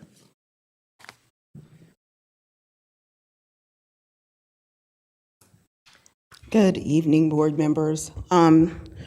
First, I'd like to say that I actually was hoping for a media report that would go into depth as to what actually was happening in the Office of Constituency. My work that I do with the Gifts Foundation in meeting with other parents who have experienced harassment, well, actually, their child has experienced harassment and bullying at certain schools, sites.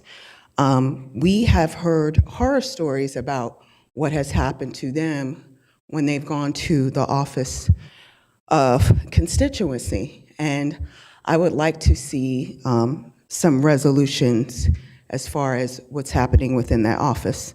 I have a few questions. I would like to know, how are complaints solved regarding staff, against staff? Also, how is bullying and harassment solved? We do know about the bully prevention specialist who I've worked with, and I know that she was trying to roll out a pilot program at least 3 school sites. One of them was Sacramento New Tech, the other one was San Brennan Middle School, and I cannot remember the elementary school right now. I think it was John Cabrillo, yes.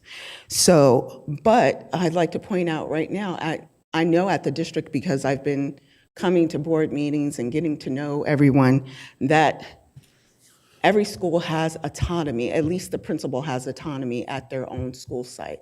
So even though bullying can be prevented, but because there's autonomy at each school site, things are handled differently. So I would like to have answers to those questions specifically. How are complaints against staff solved? And how is bullying and harassment solved for students when there's just a pilot program that's about to be implemented at 3 school sites? Thank you. Thank you.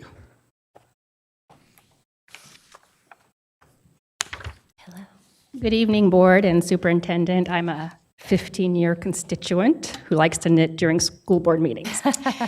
And I didn't know there was such a department as this. But now that I do know, I want to make some comments on it.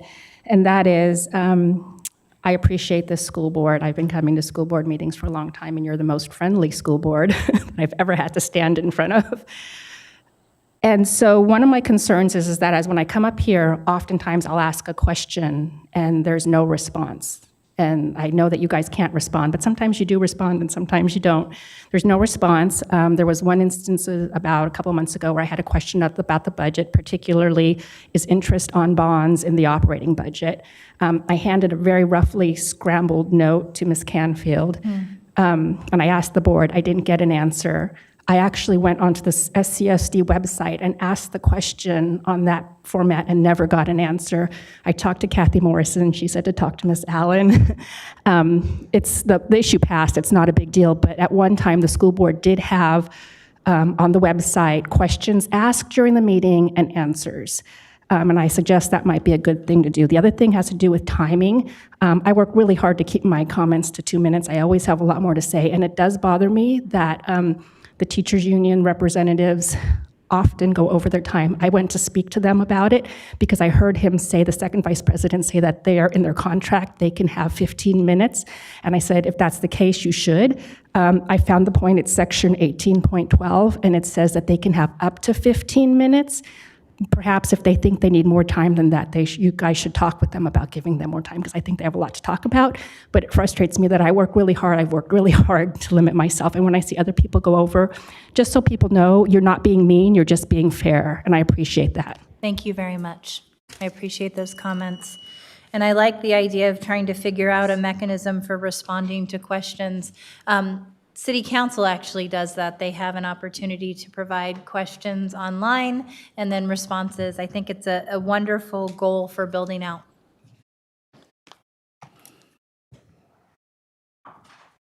Do we have any, no other public comments? We have a question from Member Morowski. Thank you, and thank you, Mr. Brown.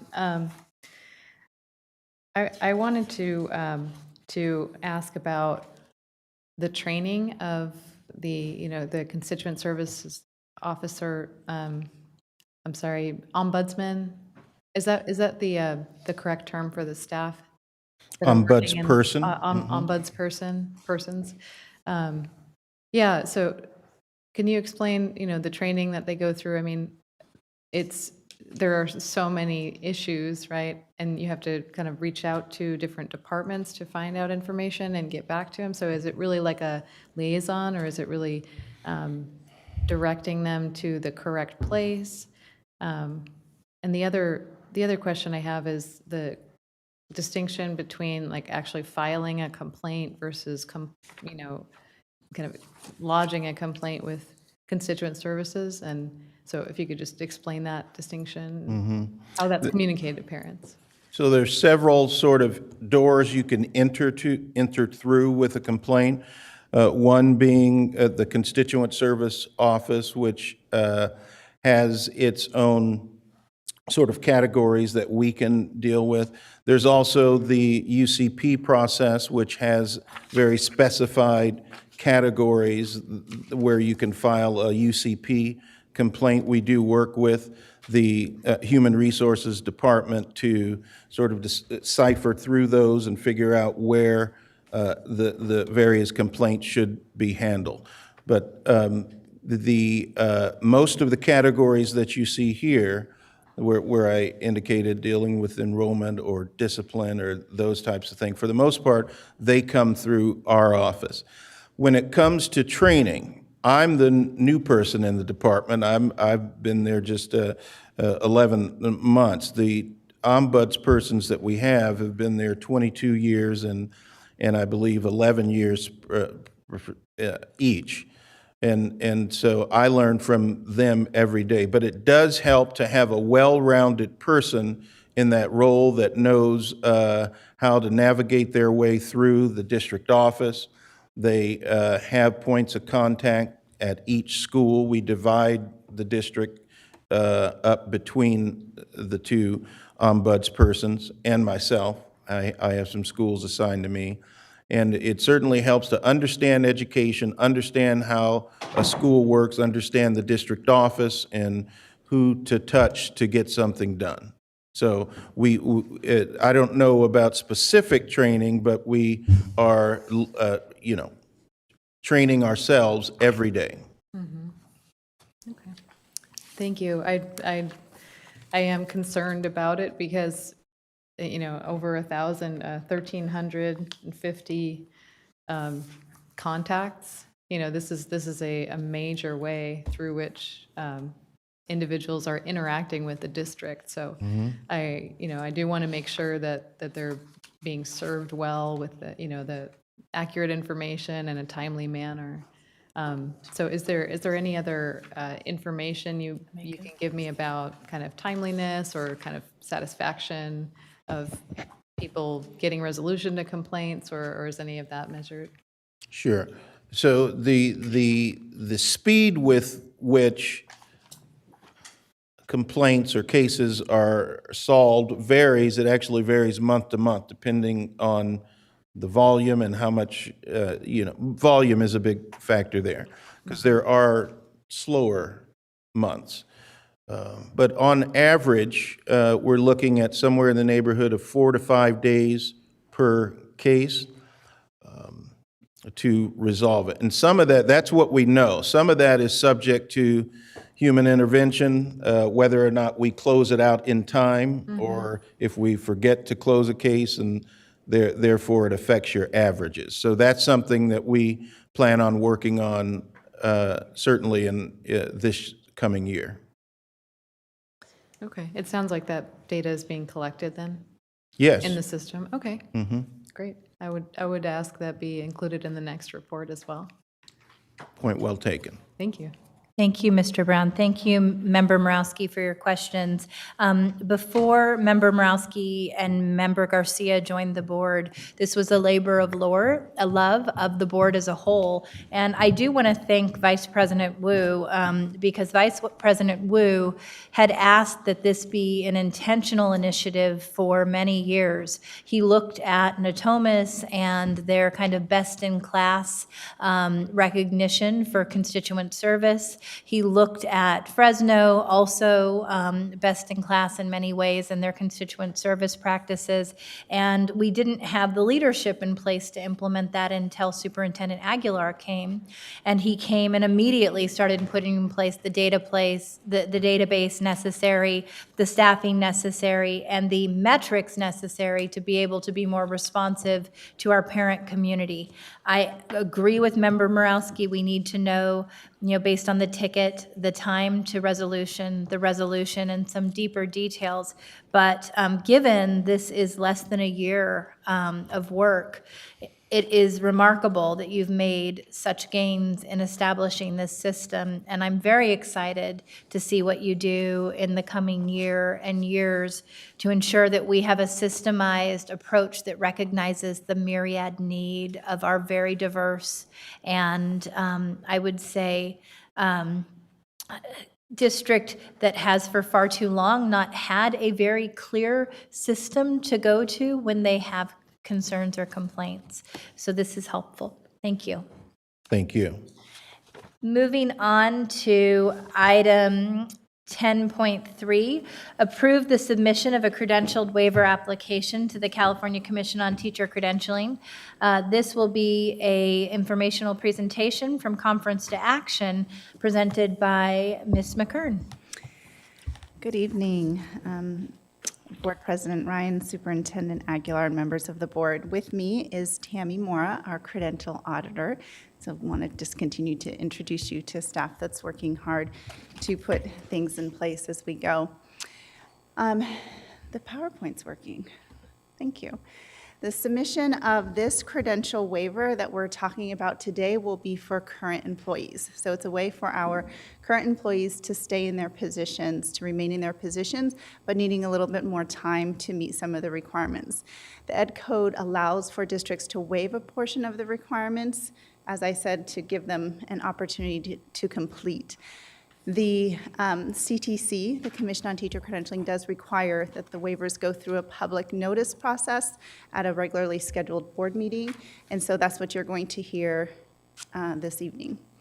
The areas requested for this particular waiver include ELA authorizations, the English language authorizations, BCLAD, which is the bilingual cross-cultural language authorizations, as well as some speech and language pathology and basic skills. These, the waivers will allow the teachers who are currently working towards meeting the requirements in these areas to remain in their positions, working with students as they have been. To give a little sense of where we're at, we know the waivers as well as the declaration that you'll see next have been an annual item. So just to give a sense of areas in which we have needed to request waivers for some of our current employees. As you can see there, from the 2015-16 school year up until 19-20, what we're requesting in the areas. The increase in some career and technical education areas can be seen in there, as well as special education, ROTC, just some of the bigger ones. So for this, in order to keep the teachers in the classroom serving students, we recommend the approval of waivers. Thank you. Do we have any public comment on this item? No comment. Do we have any board member questions on this item? Looks like we have none. Do we have a motion to move this from conference to action? Do we have a second? Student preferential vote? Aye. All those in favor? Aye. The motion carries. Thank you. Moving on to item 10 point, oh, sorry, now we have to take action. Do we have a motion to take action on this item? Second? Second. All the, student preferential vote? Aye. All those in favor? Aye. The motion carries. Item 10.4, approving the declaration of need for fully qualified educators for the 1920 calendar year. Again, Concy? Good evening, Board President Ryan, members of the board, Superintendent Aguilar, Tammy Mora, and I, the Credential Auditor, are here to talk with you about the declaration of need. In order for the district throughout the school year to be able to apply for specific credentials and permits for teachers, we need to, in advance, come to the board at a regularly scheduled meeting to request what's called a declaration of need. So although we know we went through some significant reductions, and we are working as vacancies become available through attrition to bring those back, we also know that there are high need positions in the district that are difficult to fill. And we know that some of those, based on our history, based on even skipping certain areas, that areas such as special education, areas within BCLAD, we know that there are things we are going to need in order to meet the needs of students. So CTC requires that we come to the board and do our best to predict our need for the upcoming year. Mm-hmm. So that's what this is. I will share that part of knowing that we have ongoing needs, like in special education, part of what the district has done and actually was successful in getting are 2 special education grants related, one special education grant, one related to math and sciences, which we know, again, are high needs. So local solutions, the teacher residency grant, just to show that we are trying to do additional things as opposed to coming and asking for a declaration that says that we can offer some waivers to help people get through some of these aspects. And of course, that's all in partnership with our IHE partners, specifically Sac State, on those whose support we appreciate. The declaration of need for the past few years, you can see looks like this, a lot within the ELA authorizations, so people needing a little more time, not coming to us with that authorization in place, but needing time once we hire them to go through a process and get them.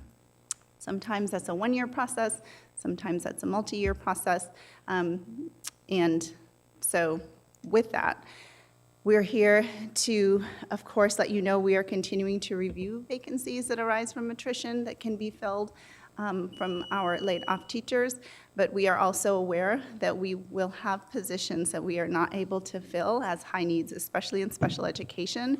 And we need this to be able to help teachers who are interested in working in the district, who might just need a little extra in order to complete some of the requirements, time to do so. So staff recommends approval. Do we have any public comment on No this public item? comment. Do we have any board member questions? Board Member Morowski? Thank you. Thanks, Ms. McCarn. A quick question on what they do possess coming in. They don't have a credential, but they have some education and training towards the credential, or can you? Yeah, so for like the English language authorizations, they have to meet, they have a base credential perhaps already, right? They might have a credential in whatever area that is, but there's an added level for working with English language learners that's needed, the English language authorization, the CLAD sometimes called.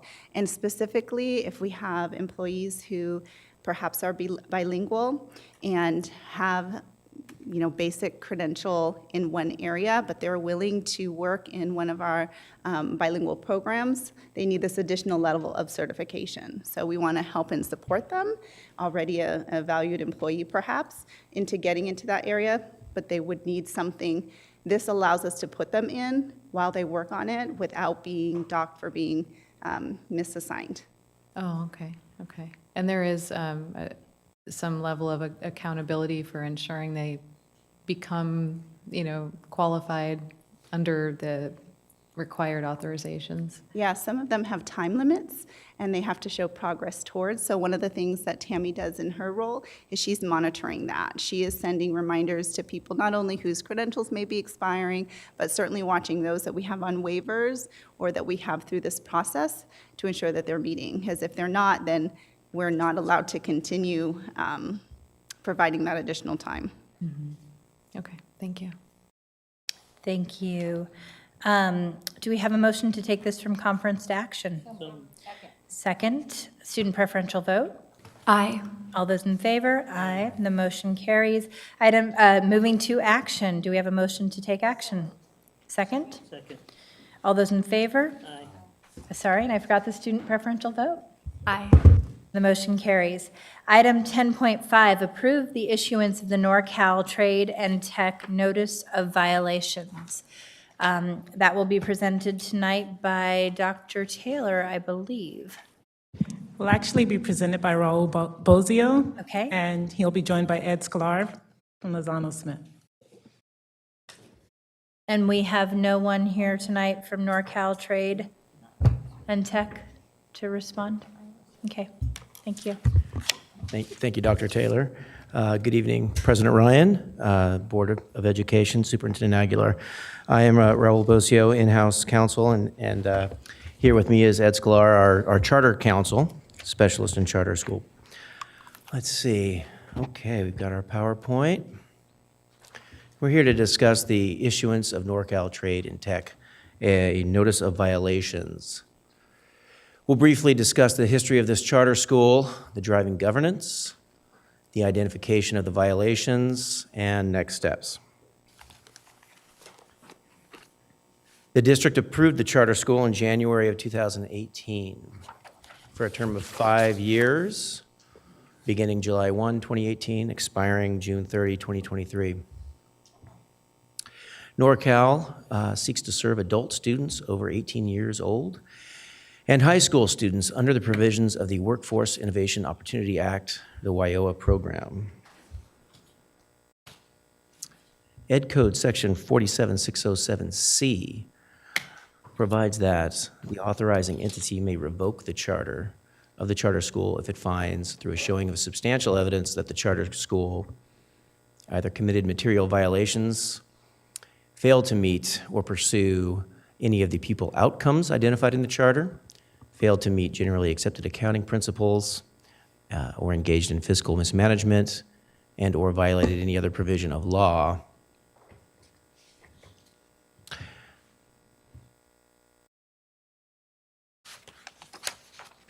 Also pursuant to the statute, the district is required to issue, to notify the charter prior to issuing the notice of violations in order to provide them an opportunity to respond.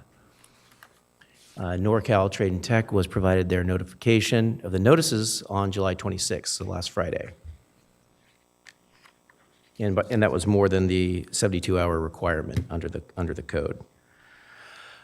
The violations that the district has identified here are that Norcal has committed material violations of its charter, it's engaged in fiscal mismanagement, and a number of their practices constitute violations of the law, including but not limited to a number of violations identified above in sections 1 and 2, meaning that some of the same problems or issues fall under each of the 3 categories: fiscal mismanagement, also a violation of the charter, also a violation of the law, the labor code.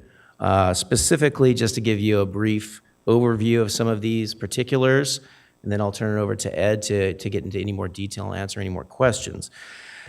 Some of the major violations that fall under the categories include an apparent failure for the charter school to engage with the WIOA program, which was, again, part of its charter, and a provider of the WIOA program. In doing so, that allows the charter to do a number of things, including open a campus outside of the district's boundaries. There hasn't been any evidence that Norcal has actually engaged with the WIOA program provider. The fiscal mismanagement issues are significant. The ADA estimates that the charter provided appear to be drastically overstated, where they stated that they would have a 200 ADA. It would appear that the ADA is closer to 27 or 28 students. This is resulting in some major financial problems, requirement most likely to pay back the state a substantial amount of funds. There's also a problem with a grant that the charter received, a charter school grant that CDE, upon its audit of the grant, determined that the school was out of compliance with the grant requirements, including an apparent conflict of interest with regard to paying one of their board members for services using those grant funds.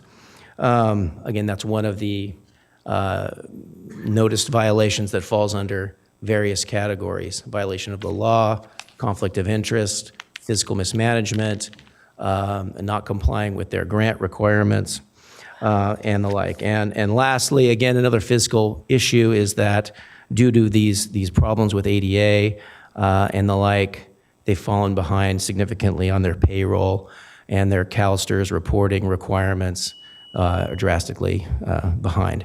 Thank you, Board. I'll turn it over to Mr. Sklar to answer any specifics. Thank you. Thank you, Mr. Bazio. Do we have any public comment on this item? No public comment.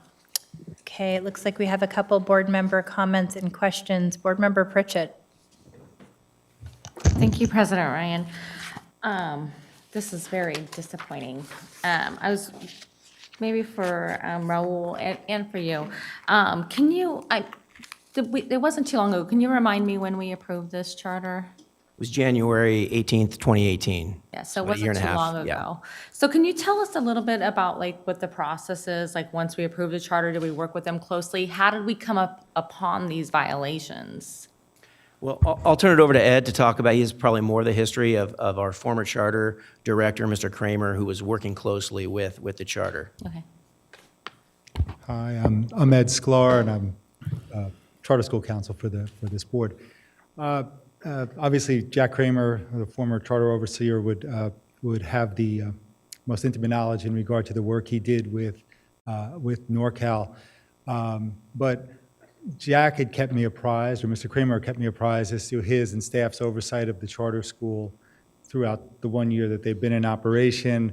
And basically, the district was doing what it's supposed to do, right? The district's obligation as the charter authorizer is to provide oversight to make sure that the charter is in compliance with the law, that they're in compliance with their own charter, and that they are, and to oversee the finances and make sure that they're fiscally sound. So in doing all of those things, these are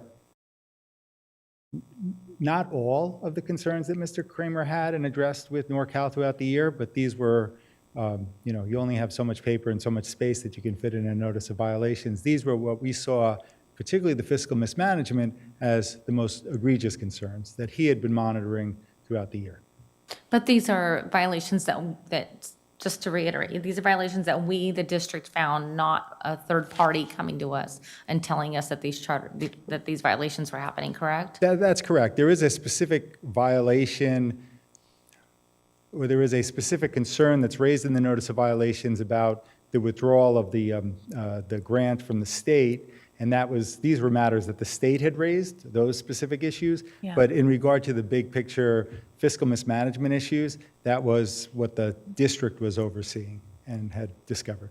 Okay, thank you for that. I appreciate it. Like I said, just very disappointing when this charter came to us. I had high hopes. This is a trade that many of our adults need, and I really had high hopes that they would succeed. So, very disappointing. Thank you, Board Member Pritchett. Board Member Minnick. Thank you.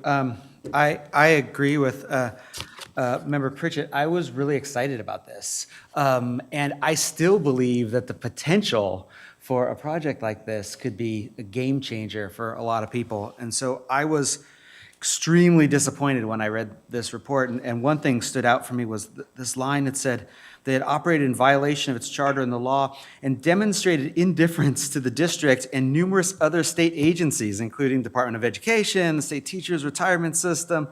It was kind of shocking that I felt like these folks who I had so much faith in kind of disregarded the system, and that's frustrating. And I know we have some response from them on some of the concerns, but I just found I was very upset reading this report. My question then, so I know that what we're essentially doing tonight is if we move on this, we're voting to let them know that these are the issues and give them a timeline to correct all of them or get revoked.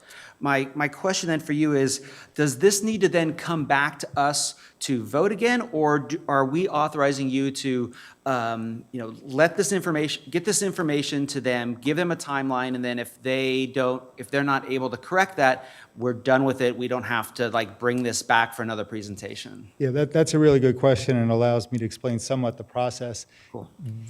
If this will come back to this board. So fortunately or unfortunately, the state legislature did not make it easy to revoke a charter, right? Because they don't want to make it easy to close down a school.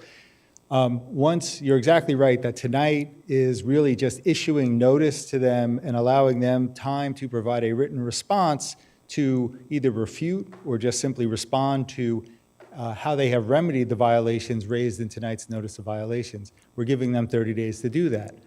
Once the district staff receives the response, they'll review it and come back to this board to report out as to whether we should take the next step, which is a notice of intent to revoke and to set a public hearing for revocation. So then we would have to ask this board to issue that. Then we would have if we continue down that road, have a public hearing on revocation, and then this board would be asked to issue a written decision as to, if they were going to revoke, to issue a written decision to revoke. So a several-step process that is going to come back in front to this board a couple more times. And so then a follow-up to that then, does that mean then in the meantime, they could potentially have staff people that aren't getting paid, they're not meeting students' needs, all these things are continuing until we've gotten to that third stage or whatever it is? That's correct. They have the right to continue to operate and operate as they can until. And I guess theoretically, those staff people have the right to stop showing up to work, but the fact is they entered into a contract and now they're not getting paid. Yeah. That's correct. And in all candor, I don't know what the latest status is, but we have not heard anything that they have found any type of funding to pay their payroll, cover their payroll, make the STRS contributions. So, and since it seems like, this tells me that knowing that there's this long process, and I appreciate that there's a lot of hurdles to revoke a charter because, we don't want to willy-nilly, pull the rug out from under students, but knowing that this process so long, it seems as though time is of the essence for us to act on this tonight so that we can get this process moving, if, so that they either can fix this problem or they can, wrap up. That's my recommendation. Okay, thank you. So I want to point out a couple things. I am greatly concerned by the egregious level of violations and the impact on students. When this charter came before the board, I regrettably did not vote for this charter. And it was because after meeting with these individuals, meeting with the staff to ask follow-up questions, our staff did their due diligence and in fact said that they had grave concerns. I said that reading that application page to page, cover to cover, that it was the worst application I had ever seen for a charter. The vision was there, but the ability to execute and the fiduciary responsibility was a wing and a prayer. And this is what we're seeing both with the revocation of the WEO state funding and the financial dilemma that they find themselves in. And what makes me very sad about this is we now have to go through a process whereby we know that students and employees are not being served as we try to work the process to lawfully revoke a charter. And I think what's sad about this further is that we have good schools that go through a very rigorous process to be assessed for the ability to have their charter approved. And this flies in the face of all of that work.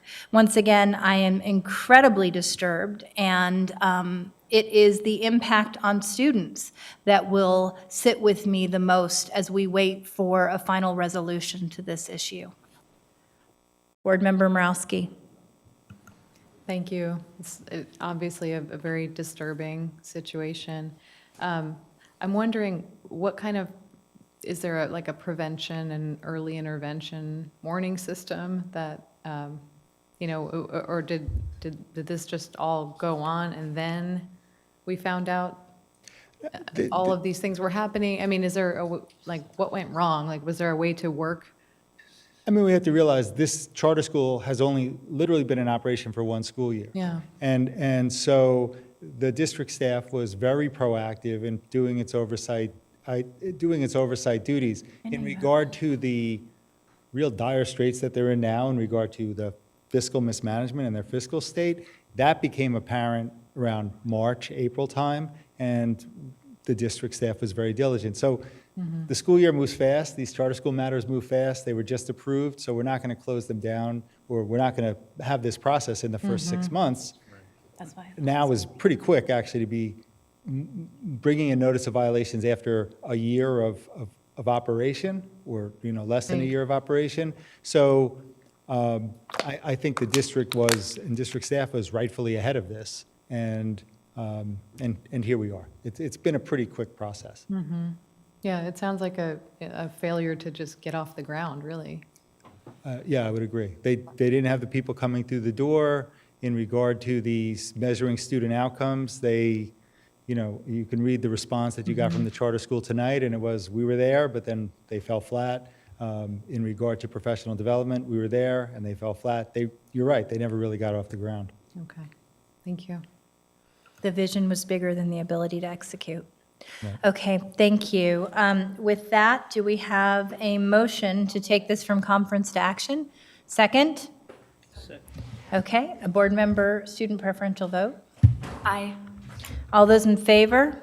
Aye. The motion carries. Do we have a motion to take action on this item? Do we have a second? Student board member preferential vote? Aye. All those in favor? Aye. Motion carries. Thank you. Moving on to 11.0, the consent agenda. We do have one modification to the consent agenda.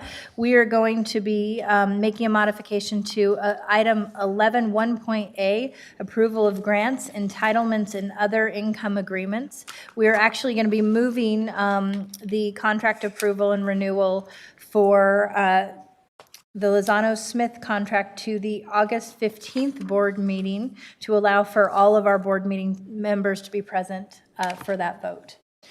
Do we have an agreement to the modified agenda? We have a motion from Member Morowski. We have a second from Board Member Wu. Do we have a student preferential vote? Aye. All those in favor? Aye. Motion carries. Item 12.0, Business and Financial Information Reports. Receive business and information financial reports, including the enrollment and attendance report. And it looks like we don't have Cecile Nunley here tonight to respond to that. Cecile, I hope everything's okay. Item 13.0, President future Ryan. board member dates and locations. Yes. President Ryan, if I can just make a notation under grants and the superintendent's office. There is a set of 3 grants that we received, and we hope to bring back to the Board of Education a staff presentation of the Harvard Public Education Leadership Project, as well as the Labor Management Summer Institute that staff and some board members also participated in. And so I just wanted to make a notation that, We'll have presentations on both those grants. yeah, on those grants. Thank you. Yes, thank you. I also want to note that we will have a budget update presentation at the next board meeting. So I'm hopeful that you'll help get the word out with community members as well as an enrollment staffing update. With that, our future board member dates, meeting dates and locations will be August 15th, 4:30 closed session with actually a 6 p.m. open session. If you can please make an amendment to that item. It's reading as 6:30 right now. And we are going to adjourn back to closed session. Thank you.